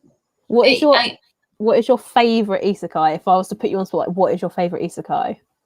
Witch's Printing Office. And it's not even talked about that much. Really? It's just got perfect levels of humor, and it's gorgeous artwork, and it's just really silly and great and serious, but also not. Do you know what? I feel like I think obviously we've like briefly touched upon our future project, but I definitely feel like we should do an episode kind of with Isekai in mind, because I feel like that would be really fun, because both me and Tiffany we don't read Isekai, so that would be a really interesting discussion for both of us. Like with you, I think it'd be super fun. Oh no, there's so much though. Just read this one and this one and this one. Like I just read an isekai where like he goes around and rates toilets in this world that he's been isekai'd into. He's trying to find the perfect toilet, and that is the premise. I weirdly learned a lot about toilets and flushing mechanisms, which I didn't think I would. Do like when you read some of these isekais, like do you sit there and think, how did this get published in English? Like do you sometimes sit there and think, wow, like this is weird? Yeah, but then I see that all the ladies are really busty, and I'm like, yes, that's why. I know who they're targeting this one at. Oh, what's this? Another harem? If you, apart from isekai, what other genre do you tend to gravitate towards? Shonen.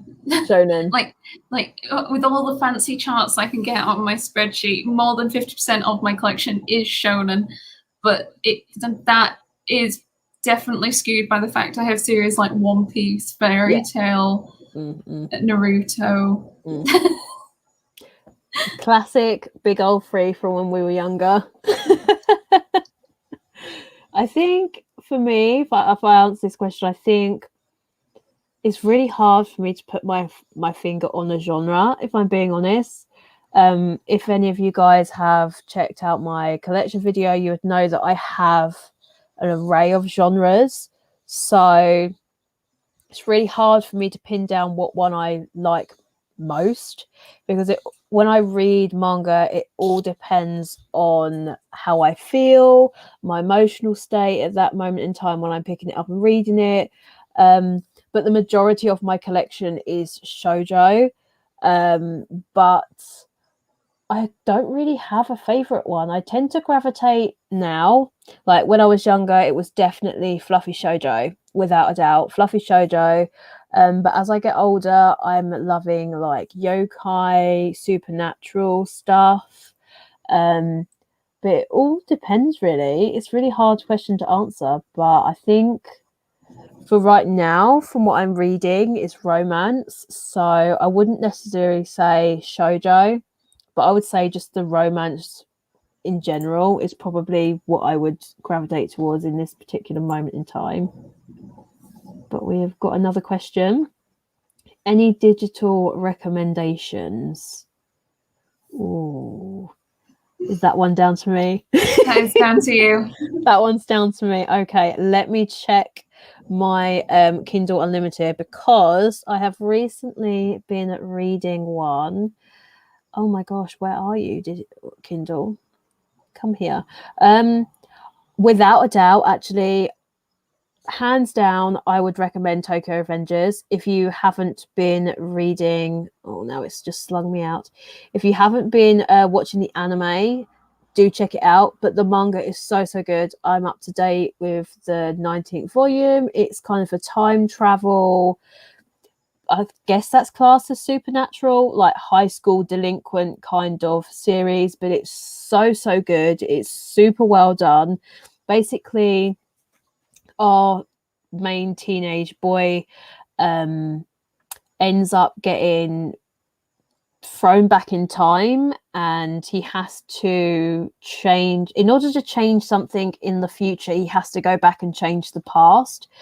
But each time he goes back and changes the past, it never really works out how he intends it to work out. And it's really interesting in the way that the whole series is set up. Like, characters that you would normally hate because they're high school delinquents and they just seem really nasty, you actually kind of fall in love with because of that kind of trait. But if you're part of their group, you're part of their clique, and they look after you, they look after their own, and it's a really fascinating series to read, and it is on Kindle Unlimited, or at least it was when I read it, and it's really, really good. And the other one is My Boyfriend in Orange. Now, My Boyfriend in Orange is an age gap between a high schooler and a fireman, but it's a well done series so far. I've read up to volume, I think, 7 or 8, and nothing untoward's happened. It's very wholesome. They've acknowledged that there's an age difference there, and the firefighter is well aware of it, but it's super cute. I definitely recommend it. And the third one would be Lovesick Ellie, but that is actually getting a physical print soon, so I won't go too much into that. But they would be probably my 3, and I've spoken way too much. I'm sorry, Caitlin. We've got another question. Have you ever heard of 07 Ghost? My local library got it, and I was wondering if it's good. Heard of it, but that is about the limit of my knowledge. That's about the same, to be honest. I know it's got an anime, so maybe if you've got Crunchyroll, maybe check out the anime to see if you like it, and then go with the manga. But we haven't read it. Sorry, guys.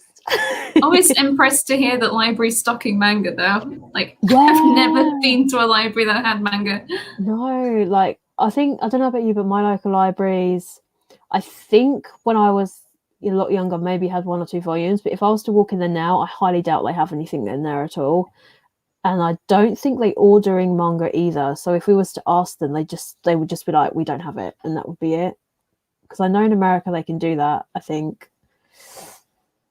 We have got another one. Emily, another question. I'm keeping them coming. Thank you. We appreciate it. Do you find you have a type with characters you like, e.g. hairstyle, fashion choices, particular genre like fantasy? Do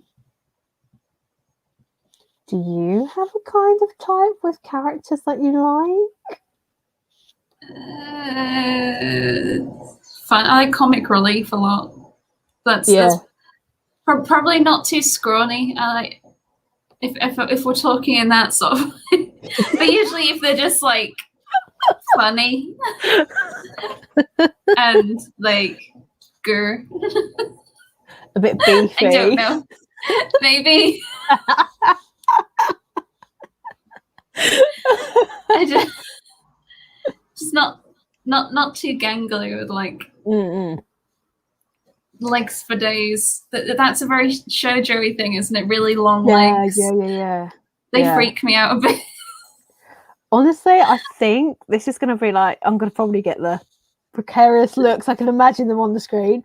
But like for me, I really like the guy from Fire in His Fingertips. I'm just like, okay, like, yep. I'll take that. Even like, I don't know, some of the tropes that we have right in romance manga when it comes to the guys can be really annoying. So like the forcefulness. So I know in Fire in His Fingertips, there's reading it from like a Westerners type of perspective. That whole consent issue is obviously an issue because we're very much no means no, yes means yes. But obviously, the country of origin that it came from is very much it's very not a taboo subject, but it's kind of like a bit awkward when it comes to women like wanting to have like sex and stuff. So it's very like a grey area over there. That's why it's very much grey area when they put it in the manga series. But like I don't like it in manga when the male characters are like very, very forceful. Like when they're a little bit like when you see in the Korean dramas and they like shove their hand on the wall and the girls are like this, I'm like, yes, okay, I can deal with that. But when it's very much like forceful, I'm like, no. not today, my friends. Or like, if my ideal character would probably be like, probably be the guy from Firing His Fingertips as a vampire. That would have me like melting everywhere. I just wouldn't be able to go. Oh, my face is red. I need to stop talking. Wow. That is really precise. That is precise. We have for digital only, Space Brothers is quite nice. Oh, have you heard of Space Brothers? I haven't. If you have a synopsis, please pop it down below. We are interested.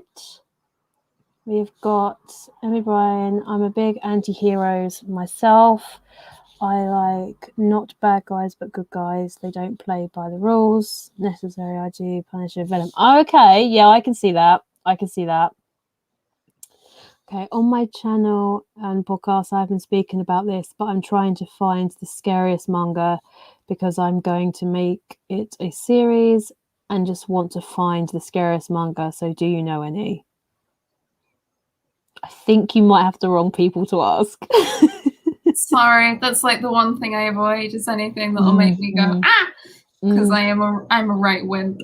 The only things that I can think of is check out Junjito, but that's what everybody that's not really into horror is probably going to have that same answer. So sorry. We've got, I plan on buying the Dragon Ball Z box set for the spines only because the pictures they make all line up. Those are my favorite type of spines. They are pretty sick, to be honest. I don't know about the 3-in-1s. Do they have the same thing?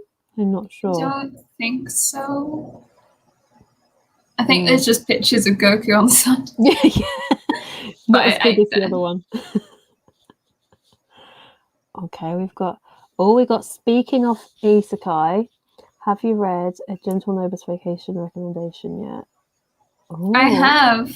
I read it last week, actually. It was really sweet. It was quite wholesome. I flew through it really quickly. So I'm trying to hold off buying some more at the moment because I'm trying to not buy manga at this very moment in time. Are you on the manga ban? Well, until I go shopping in person again with my friend, I'm like, I need to stop because I still have a haul to unhaul. How tall has your stack got so far? Is it small or is it like almost as tall as you? It's not too bad at the moment. I'm like stacking them on a bookshelf and it's nearly filled the shelf.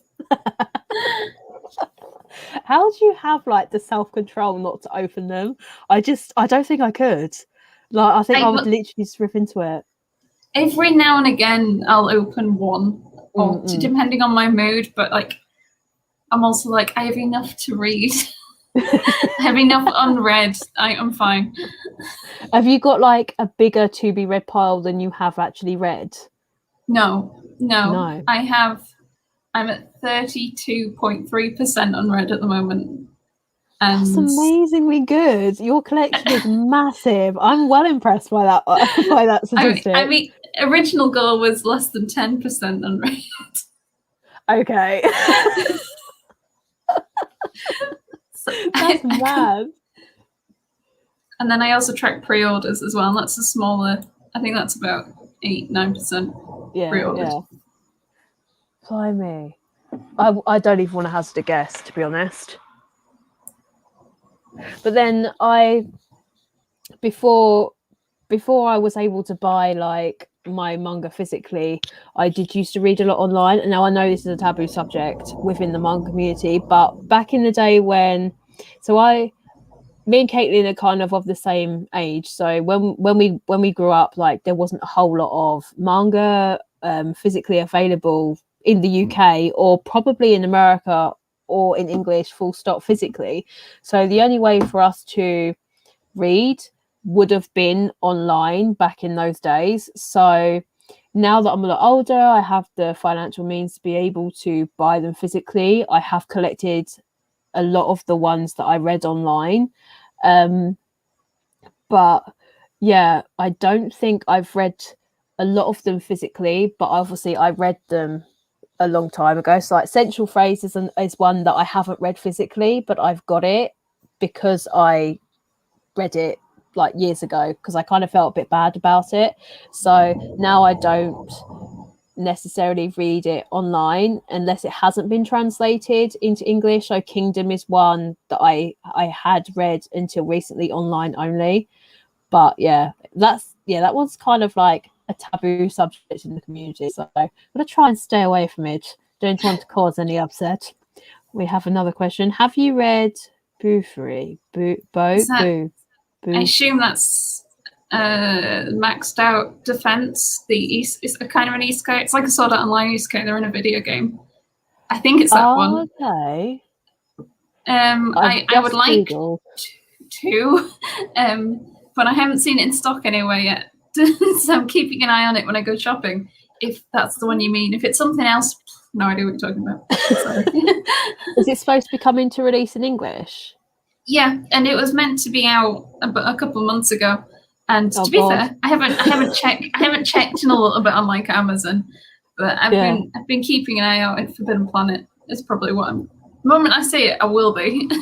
Your Forbidden Planet seems to be. I mean, from your last video, I don't know if it's Forbidden Planet or Traveling Man, but one of them was quite shelf empty in certain parts.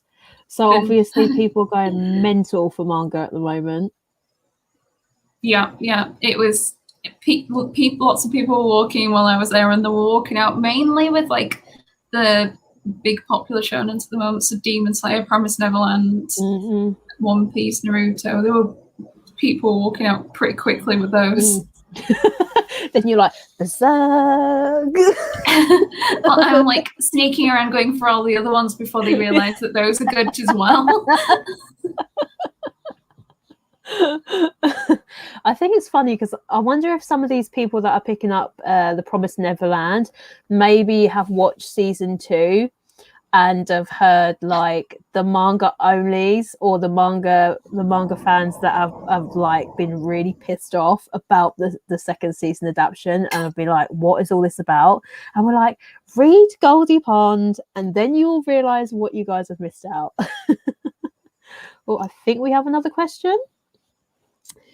Do you have a favorite series that has not been translated to English? I really love Gakuen Babysitters or High School Babysitters. The anime is on Crunchyroll. So cute. Trying to say, actually, yeah, I do have one. For me, I don't know about you, Katie, but for me, would have to be Kingdom. I think that is I think it's a shonen or it might be a seinen. I'm not entirely sure, but it's been one that's been serialized in week. I think it's Weekly Shonen Jump or monthly for years, and it sold incredibly well. And it's an absolutely amazing series. And honestly, if they could bring it over to like the West, would be fantastic. They just haven't done it in English. I know they've done it in French and Spanish, but English seems to be the only one that they're not going to bother doing it for. So hopefully they would do it. Oh. I have a funny feeling if it was brought over to English, I think you might enjoy it, Caitlin. I think you might enjoy it. I am actually aware of it, which usually means it's probably going to be good if I could get if it was printed. Yeah. I mean, it's a hefty one. I think there's like 50 plus volumes, so it's definitely be a long one.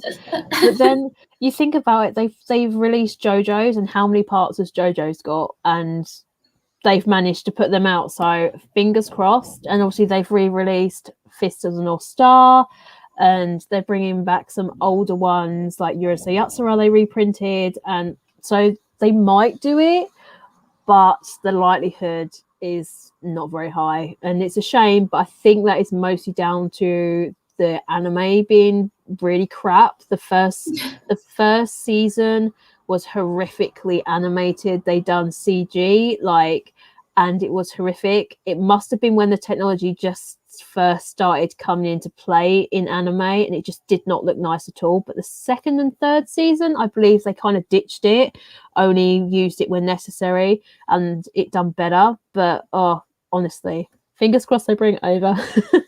We have another question. What's the main way you find out about new manga? Do you specifically look up a mangaka's other works? If you've enjoyed one of theirs already, do you look at Mao? So primarily, so there's like the big publishers. There's Viz, there's Kodansha, Yen Press, Seven Seas. Tokyo Pop's making a resurgence, but it's primarily those four. And if you follow them on any form of social media, they always announce when they're doing a new series, a new print.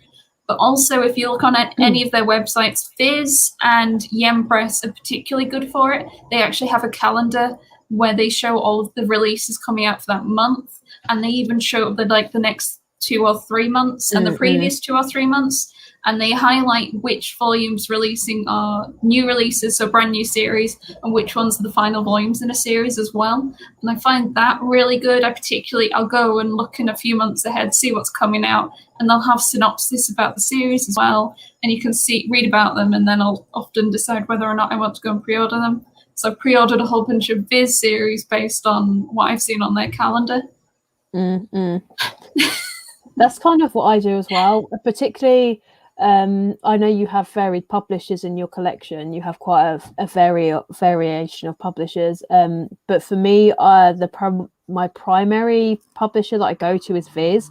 But that's purely because I'm cheap and they have a lot of the series that I do genuinely enjoy as well. But they are cheaper, so I'm always on the Viz Media website. Like, it's normally the last day of each month. You can get on there, and it normally gives you the newest release in like 3 months' time. So like the newest month, if that makes sense. But if you're a Viz Media fan and you love shoujo, like Shoujo Beat on Twitter is pretty good recently. They've been popping off on there, like really good with answering questions about stuff like reprints and stuff like that. So yeah, definitely look out on Twitter. They're quite active on there. I don't really know about Vertical or Seven Seas. I'm not quite sure how active they are on there. I know they do post new releases, but I don't know if they're very good at answering questions because I don't have very much experience with them. But yeah, definitely pop off on their website. Don't go by Amazon, particularly if you're in the UK. It's crap. Like, you could be waiting 3 months until your volume is released because they just don't have the stock. So yeah, definitely check out their Twitter accounts and their websites. Do you specifically look up other mangakas' work you have enjoyed already? So do you look into mangakas' other works if you've enjoyed their some Not series? Intentionally. No.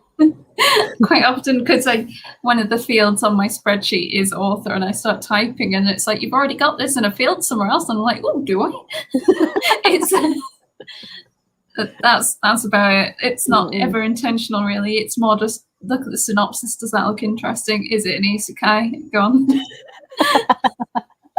I love the fact that when you mentioned in your videos a couple of weeks ago, and you like, I've pre-ordered like 30 new isekais. I'm just gonna give them a go. Not really sure what they're about, but we're just gonna go for it. Some of them are great. Like, they're releasing from like now to the end of November, and some of them just have the weirdest titles, like Drugstore Pharmacist in Another World.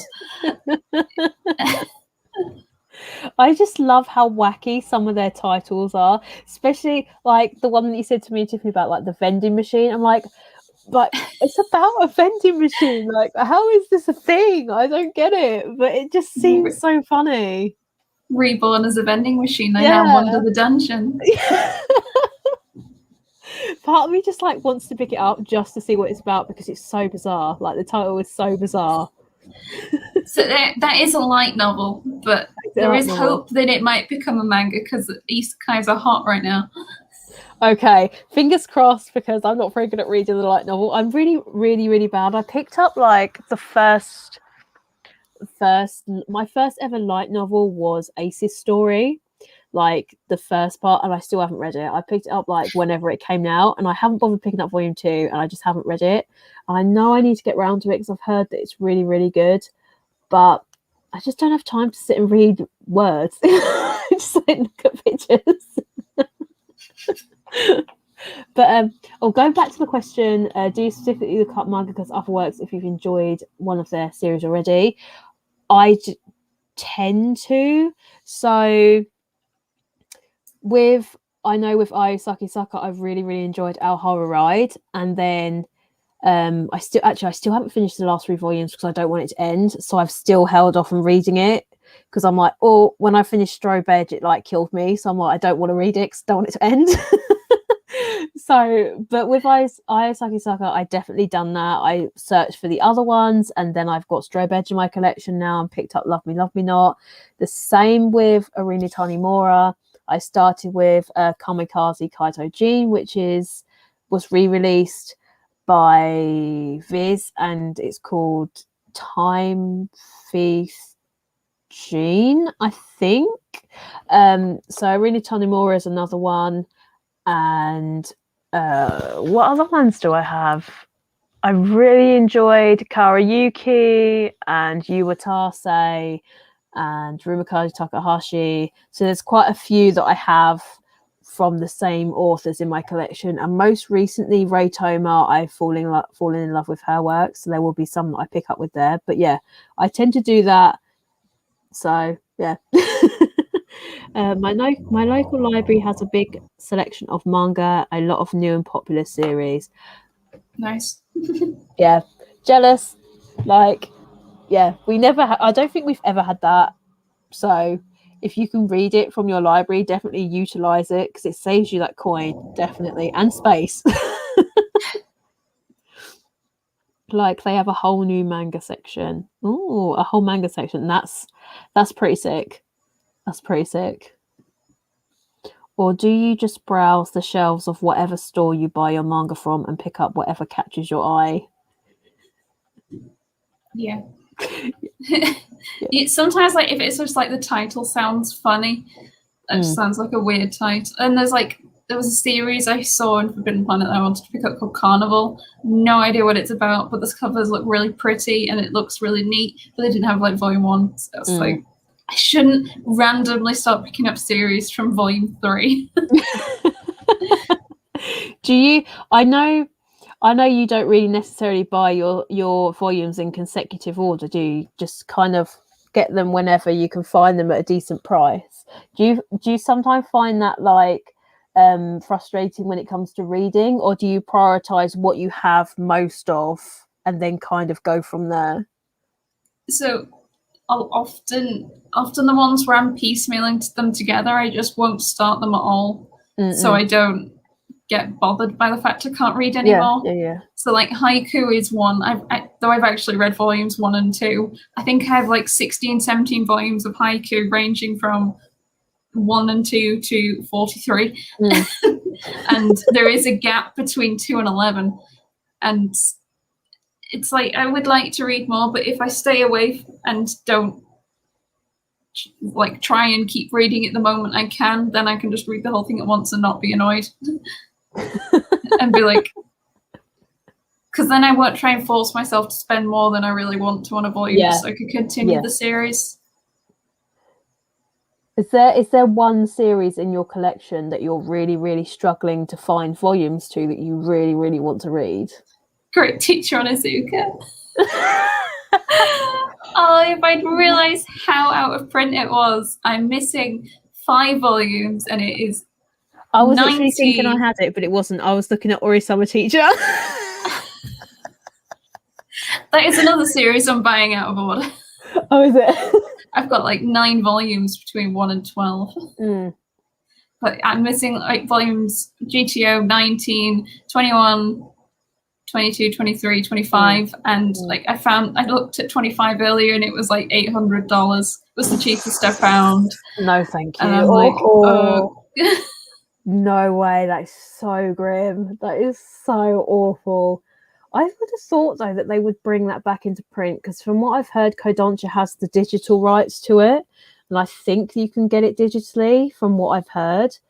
But you just thought, because it's such a popular series, that they would bring it back and do a really nice hardcover edition. I mean, I've heard that it's really funny. I heard it's a really good series. I read volume 1. I was like, this is amazing. I'm going to buy some more. Well, actually, a friend had recommended saying, you should try this series. It's funny. So I bought volume 1 secondhand on Amazon. And I was like, this is great. I should buy some more. At which point I discovered that, oh yeah, it's Tokyo Pop, which means it's out of print. And it's expensive. So every day I curse him. Do you know, when Tokyo Pop went under, I actually remember it was so sad because thankfully I just finished collecting all of the OG Fruits Basket volumes, just finished it, and within a couple of months they went under, so I was so happy I managed to get those. But all of the decent series like RG Vader from Clamp, like all of the old school stuff, like they just got abandoned, and it was so sad because they had such good titles. And obviously oh my god, what was it that was taken from by Viz? It was oh my gosh, what is it called? It has an anime on Netflix and it's like not very well received. It's got 13 volumes. The volumes are black and white and they alternate. Oh my gosh, what is it? I cannot think of what it's called. Stop it. What is it called? Wait, 13 volumes, Viz, black and white. Dead Man Wonderland? Yes. Yeah. Like, this saved... Thank you, Caitlin. Like, this saved that license, and, like, everybody was so happy about it. But there were so many that were just left, particularly shoujo series. Like, they picked up Maid Summer, but there was another one that was about a cafe, and it was super cute, and it was just so sad that they just got abandoned. But I wonder if Tokyo Pop is going to be doing more series other than just BL and GL, because I know that's what they're primarily releasing at the moment. So it'd be interesting to see if they venture into anything new. We have another question.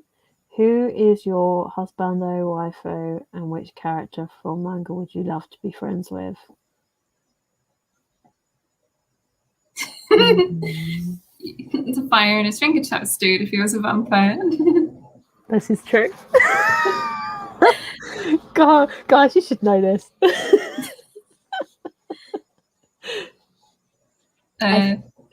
Ooh. Waifu, I'm not sure. I'm gonna have to think about that. I'll leave Caitlin to answer for the moment. I'm gonna have a think. I have no idea. Like, I had to, like, I remember, like, and I did my 1K Q&A. I went and googled what the definition of a husbando, because I thought it just meant like favorite dude character, and it's like, no, if they were real, you'd want to marry them, and there is a difference. Definitely the guy from husband, like hands down. Oh gosh. I don't know. Like, I have favorite characters, but I don't know if the feelings are strong enough to tie down to them. I think waifu would probably be Boa Hancock. I literally love her to pieces. She's hilariously funny. Like, I just can't with her. She just makes me die every time she's like, it's just like, it just cracks me up all the time. Friends, I think I would love to be friends with all of the Sailor Scouts, particularly Sailor Pluto. I love her to pieces. I think she's awesome. So I think all the Sailor Scouts from Sailor Moon would have to be my friends group, without a doubt. They've got a good blend of... I think they've got a good blend of personalities in that group. We have got another question. Amanda says, is there a manga you regret buying? If so, what ones?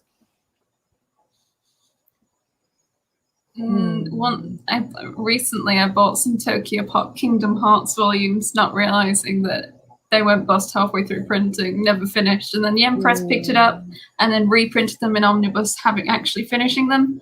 So I regret buying the Tokyo Pop Kingdom Hearts manga, and that I should have just waited, done more research, and bought the Empress ones. Also, like, one of them had been drawn in by like a kid, so. Oh. And did the Empress finish printing them? They did. Yeah. Are they still easy to find? Because I thought they were going. They are. Oh, that's okay. It's not too bad. Well, Forbidden Planet had them all. I think it's strange because we tend to find them in store, but online they tend to be hard to find.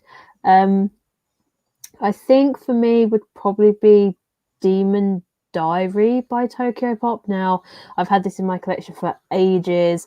I read it. I remember that it was like okay, but it's not really something that I want to keep in my collection. I think it's a manhwa. There's nothing wrong with it really. Like the art style was pretty, the story was okay, but it was a bit meh. So yeah, I've been trying to get rid of that for years, but nobody actually seems to want to actually take it off my hands. So obviously people don't like it either.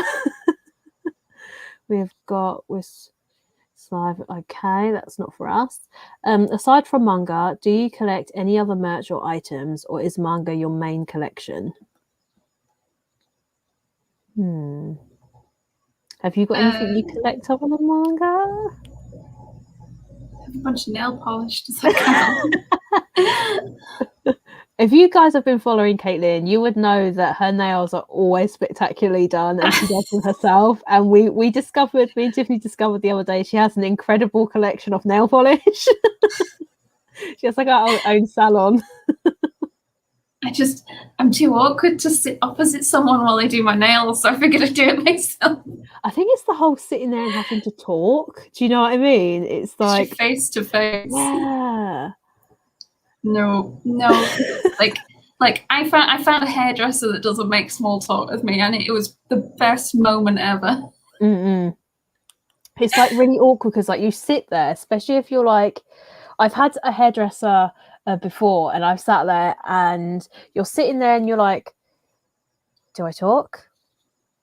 Do I not talk? And then you're like, she's not talking to me. Okay, I don't talk. And then she talk, and then she stop, and then she like pull her face like she doesn't want to talk to me. I won't talk. And it's like that whole awkwardness of like, oh no, do you talk or do you not talk? It's just horrible. Going back to the question, aside from manga, do you collect any other merch? I don't know which way is the best way to go. This way. So yeah, I have Funkos and I collect figures, but other than that, no. I have got like Marvel figures, like Funko Pops, which I also enjoy. I'm kind of a Marvel buff, but I'm kind of wanting to get rid of those and primarily focus on like Disney and anime ones. But no, manga is basically the main thing, but I do have some figures and stuff on the side. Oh, I've just missed all of the comments. Anything Zelda, maybe? Love Zelda. So like if it's Zelda, I'd happily pick it up, like this Zelda hoodie. Everything Zelda. Oh, Lego. I don't know. I collect a lot of things actually, thinking. Do you? Just manga's the biggest. The ones that you have most of. When you do Legos, do you like, what type of Legos do you collect? My brother used to collect like the Star Wars ones when he was a kid. I remember him having to build them at Christmas time whenever he was little. That was a nightmare. So my dad collects the big Star Wars ones. The ones I really I used to collect a lot of Harry Potter ones, and they do these modular sets which are like, it's just like a building on a street, and you can like push them together to make a street like along like cool. Like your own little village. Yeah, but they're like, each set is like this big, and I think me and my sister have been collecting them for like 10 plus years now, and they release a new one every year. So we've got like 10, 12 of these, make this giant long street in my parents' house. That sounds awesome. Is it like do you have like a room in which it's all housed in? So it's kind of like the Lego room, if that makes sense. That would be amazing, but unfortunately, I think they've just got it in their living room at the moment, like next to the TV on the side. That's awesome, though. That sounds sick. Do they take ages to build? Because I know like the little like I don't know if it wasn't Stormtrooper, it was like this weird battleship, and it wasn't actually my brother that made it, it was my mum, but she spent hours making these, and I can only imagine like a whole street that must have taken forever. So the last Lego set I made for my 21st, my parents got me the Disney castle, and we didn't really have anywhere to put it, so I put it off building it for ages, and then over the past year of a lockdown I've actually built it, and I think it was like a good I do like 4 hours a day, and I think I did it for like 5-6 days till I finished building it. And it is like, it probably doesn't even fit on the camera how tall I think it is, but it's huge. Oh my god, I think I've seen that in Brighton. They have like a Lego store and they have that on display. It's like massive.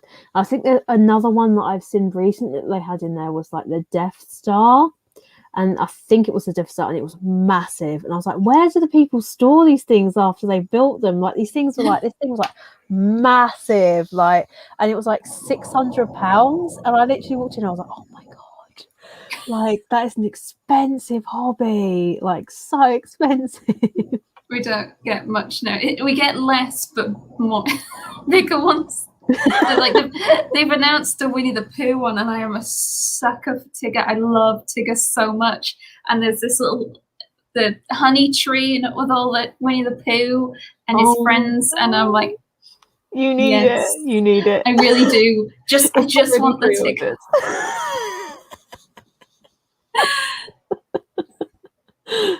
Oh my gosh. We have another question. What's your least favorite spin-off series?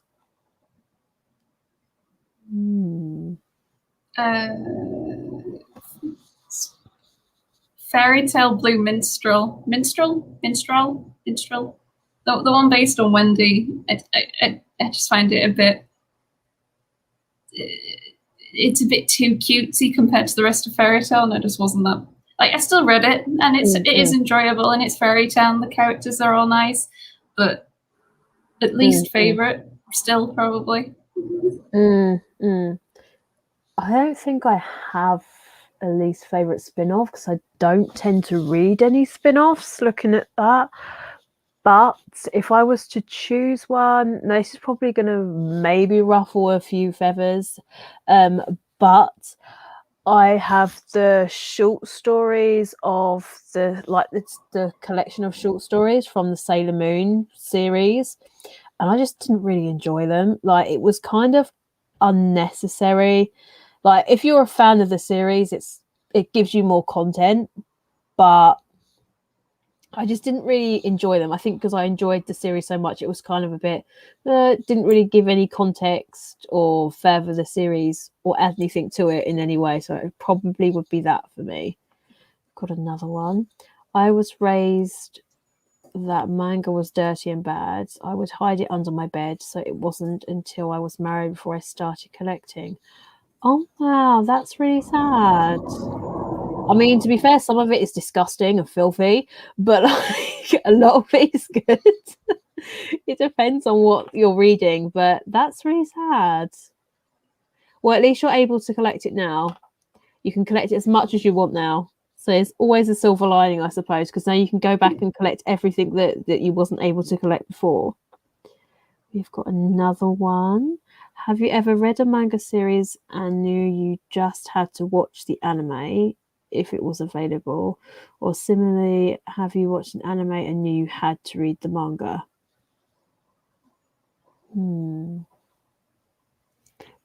Probably not for you, is it, Caitlin? Sorry. For me, maybe recently would have been Toilet Bound Hanzo-kun, because after reading Volume 1, I couldn't get Volume 2, so I jumped straight into the anime and thoroughly enjoyed it. And then with the anime that I had to read the manga for was The Promised Neverland, because I watched the first season and the second season wasn't out at the time, so I jumped back into the manga and absolutely adored it. So probably those two for me. Have another one. Have you ever dropped a series because it was too wordy? For me, it was Angel Sanctuary. No, not Angel Sanctuary. That's like one of my favorites. No, I don't hate you. It's fine. It's fine. It's super wordy. I get you. I'm not one to drop a series regardless, so it wouldn't matter. I don't think I have, to be honest. Not because it's wordy. I mean, there's been a couple that I've dropped because I wasn't necessarily interested in it, but I'm trying to think of what ones they were.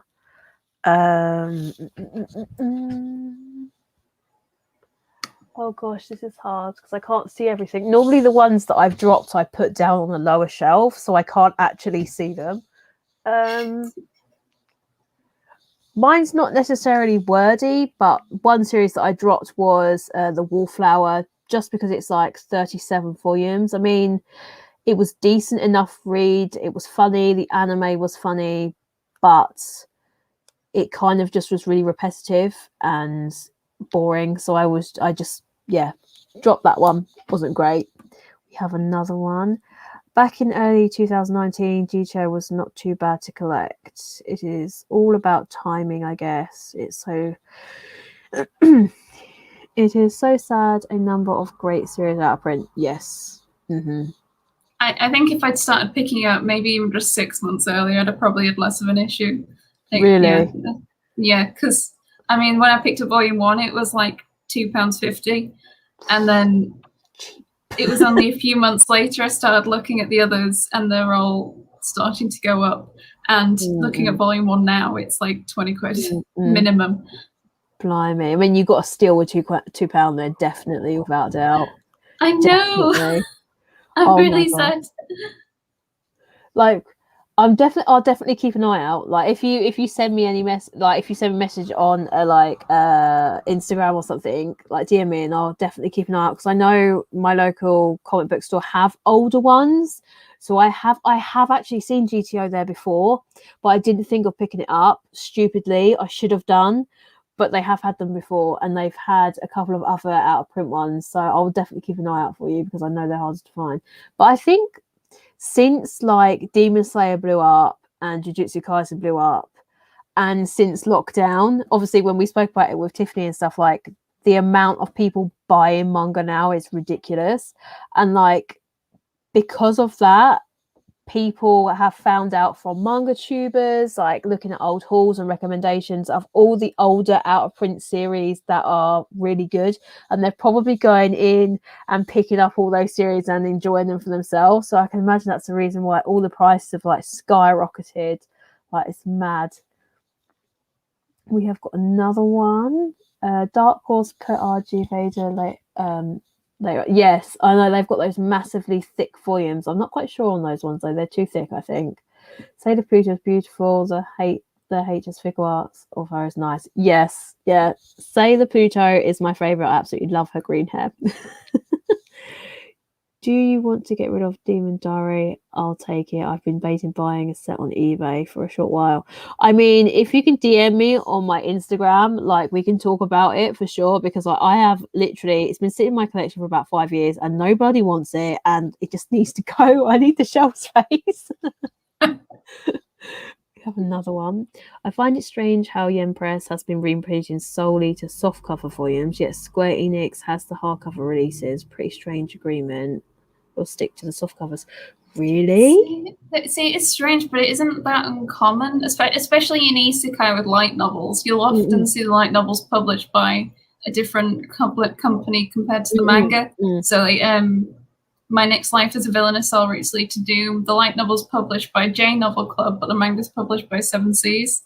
And I assume just contract agreements, whatever. I don't know. Yeah. I didn't even know they were still printing the paperbacks, to be honest. I thought they'd gone out of print, because I know everybody was like buying them all up thinking, oh no, it's all going out of print because these new perfect editions were coming out. But I didn't know that. Thanks for letting us know. Had no idea. We have one of my pet peeves is when people call manga anime books. I used to be made fun of anime books. Anime books. I mean, my mother likes to call them mangoes. I don't know if that's better or worse. See, my dad calls them comics. I mean, I can't get mad about that, because they are technically comics. Like, manga is the Japanese word for comics, essentially. So I can't get mad about that, right? I don't know. He's a bit annoying. GTO Early Years is the first in the series. I never hear anyone talk about it. GTO is the main focus, but I think GTO came out first. outside of Japan, I think. Yeah. So, like, I do know of the early years, and I did have the intention of picking that up as well. But with the struggle I'm having with GTO, it's almost like it's a second thought at the moment. If I ever happen to see it, that's great. But if I don't start collecting it, I feel a little less upset about it. I mean, I'm like, I scroll through eBay like most days because I haven't got a life. But if I find any like deals, I will for sure send them your way, because like I know you really want them, and I'm not really interested. Well, I say I'm not interested. I am, but I'm like you. I'm like, I don't want to start something that I know I'm not going to be able to finish. Like, we have another one. Have you ever found a volume of manga out in the wild, i.e. in a charity shop or at a car boot, where you didn't expect to see it?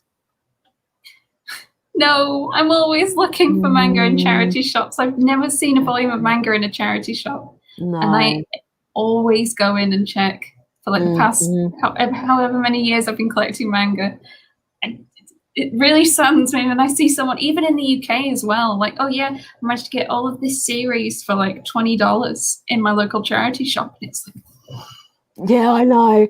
And it's like, I always find like when I watch like some of the other manga tubers and they go out and they do their like come buy manga with me, and they walk into like a Second and Charles, and it's like rows and rows and rows of manga, and I'm literally like, we don't even get that in our actual retail stores, let alone secondhand or charity shops. Like, it's like so sad. Like, honestly, guys, you guys that live in America, you have no idea how good you have it when it comes to buying manga. Us UK lot, like Tiffany will agree with us, like it is not good at all. Like the release dates, like having them come over to the UK, like it takes months to get here, and then obviously with the pandemic, like it's taking longer. We don't have hardly any like shops that will sell them. I mean, you're quite lucky, Caitlin, because where near you have like Traveling Man and Forbidden Planet, but like down where I am in the south, like there's hardly any. We have Waterstones, but like Waterstones where I am has literally not even a blue bookcase full of manga. Like, it's horrific. So for me personally, most of my stuff is online. So all you guys in America, we are super jealous. We have another one. What manga has the nicest covers you've ever seen? For me, it's the Gundam, the Origin manga. What's your favorite? What's the nicest covers you've seen? Children of the Whales are pretty nice covers. Yeah. I have to agree with you on that one, actually. I think I've really enjoyed Ray Toma's The King's Beast. The first 2 volumes were really, really pretty, and I've seen snippets for the next couple of volumes, and they look really nice as well. So yeah, they're probably mine as well, to be honest. We have another one. Do you know of any good food manga? Oh my gosh. Well, Food Wars. And then I got so into Food Wars, and I was like, I need more food manga. I got to the end, and it was just, there's Restaurant to Another World, which is also an isekai. There is Balls. What's the other one?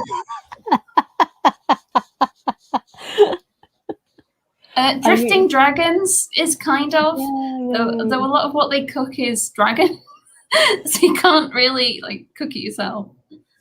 I mean, I have a look at that. That looks really interesting. The dragons don't look like traditional looking dragons, so I kind of found it a little bit off-putting, but yeah. I'm not sure now. I don't have food as a genre on my spreadsheet. I can't filter by that. The only one that I have, Food Wars, obviously. Oh my god, this table! It feels like we're like Earthquake Central here.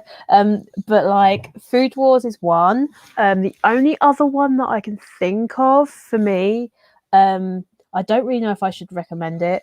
To be honest, the only other one that I can think of would probably be Toriko, if that makes sense, because like it's about creating a menu from all these weird creatures.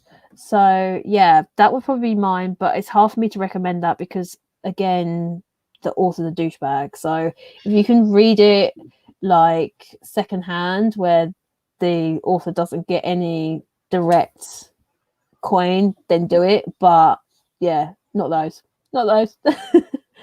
You just said your dad calls them mangoes. So does mine. That's why I call my channel name as a word mangoes in it. Nice. Yeah, a while back I brought a few of Soul Eater. Then they appeared again all over retail. Yeah, I don't understand why I've done that. It's really strange.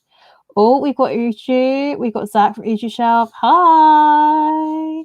Thoughts on the state of being a manga fan in the UK?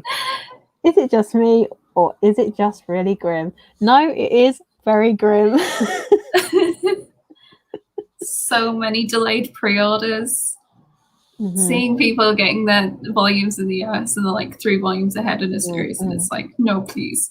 And then I kind of do you find it like really awkward? I don't know about you, but for me, I find it really awkward when it comes to like doing the manga hauls and stuff, because like by the time we get them the new volume, I don't know what is going on with this bit there. I don't know, when it comes to doing like the manga hauls, we don't get all those new volumes until like a few months later. So for me, it kind of feels like we are super lagging behind, and it's like, is it worth me hauling it because people have already hauled it, or like it's a bit like, oh, I don't know.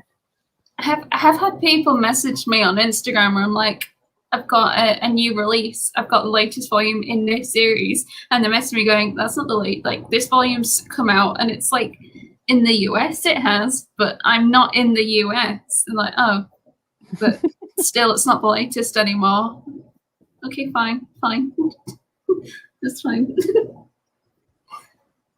I think stock levels are really bad as well, because the US seems to be getting all of the restocks first, and then it feels like they go down and then they restock them again before they'll send anything to us. I don't remember the last time I saw Jujutsu Kaisen like in the wild.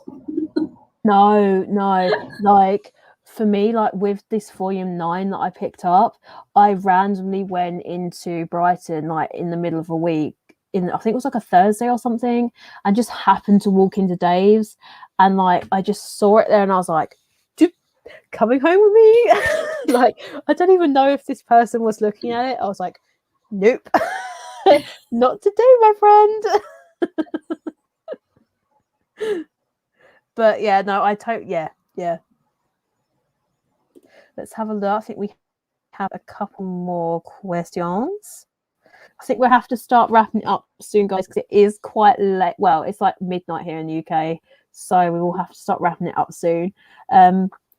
I'm super jealous of American YouTubers who can get older manga in their shops. Shops here are genuinely really just, 100% agree. That is what we get over here, unfortunately. Oh, it sucks. Recently found Slam Dunk Volume 1 at my local Barnes and Nobles. Very nice surprise.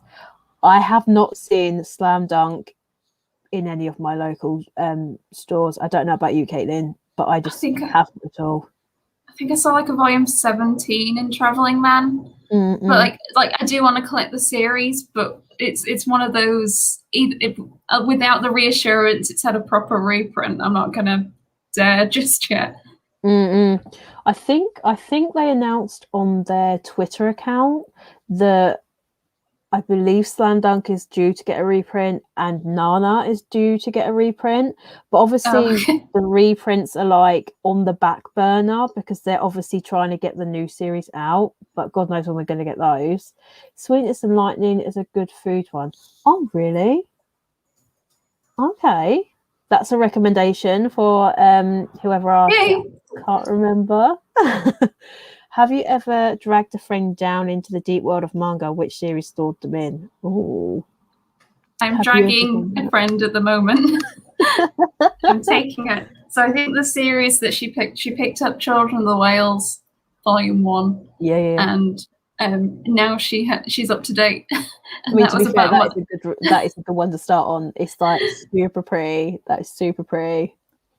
and what else did she pick up? She's got Chobits, the 20th anniversary, the fancy blue ones, and Made in Abyss.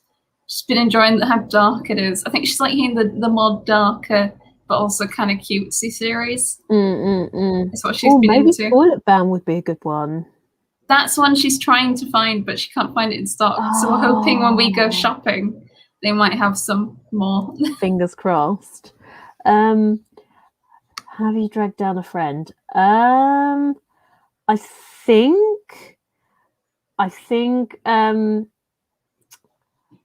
think I may have done, like, my best friend. She's an anime fan, but she's never really delved into the manga stuff. And then she decided that she wanted to get into One Piece, and I kind of encouraged her to get the box sets. And I think she started down that rabbit hole. So I think maybe she might be the only one. Let's do a couple more. We've got a couple more questions here, and then we will wrap it up. It's rough when you want to jump on reviewing a new manga too, but it comes out like, 100% agree, Zach. 100% agree. Sometimes it's like, what's the point? Because by the time we get it, everybody and their mother's read it. Like, do you know what I mean? It's like ridiculous. Zach's got one. I literally had to order Chainsaw Man 2 off of Facebook, buy and sell from Australia. Are you joking? Wow. Australia? What the hell? That is commitment. Yeah. Fuck that. Fuck that.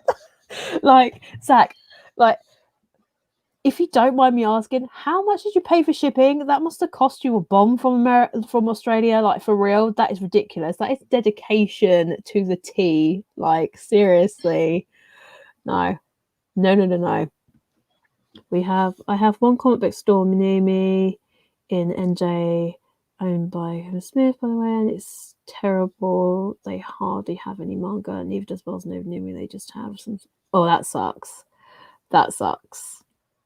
I mean, it's hard to say, really, because, like, UK is really crap for manga, so it's hard. We understand your pain. UK is not good. Does Viz still have the rights to Slam Dunk? Not entirely sure. I believe they do, because I think they're giving it a new reprint. I'm not sure. I like my 2 Dark Horse Joke volumes. Fair enough. I did have them. I traded them. I wasn't a fan. The spines just cracked. It wasn't that great. They shipped it. Really? They shipped it for free? Mate, you got fucking steal for that one. Like, for real. Only paid a tenner. You paid over the price, like, the fucking retail price, though. Really? Shame on you, Zach. But with no shipping, I feel like if you surely £10 just covers the shipping. Yeah. They obviously made no money on that sale at all. You mentioned He-Man earlier. The trailer for the new show looks great.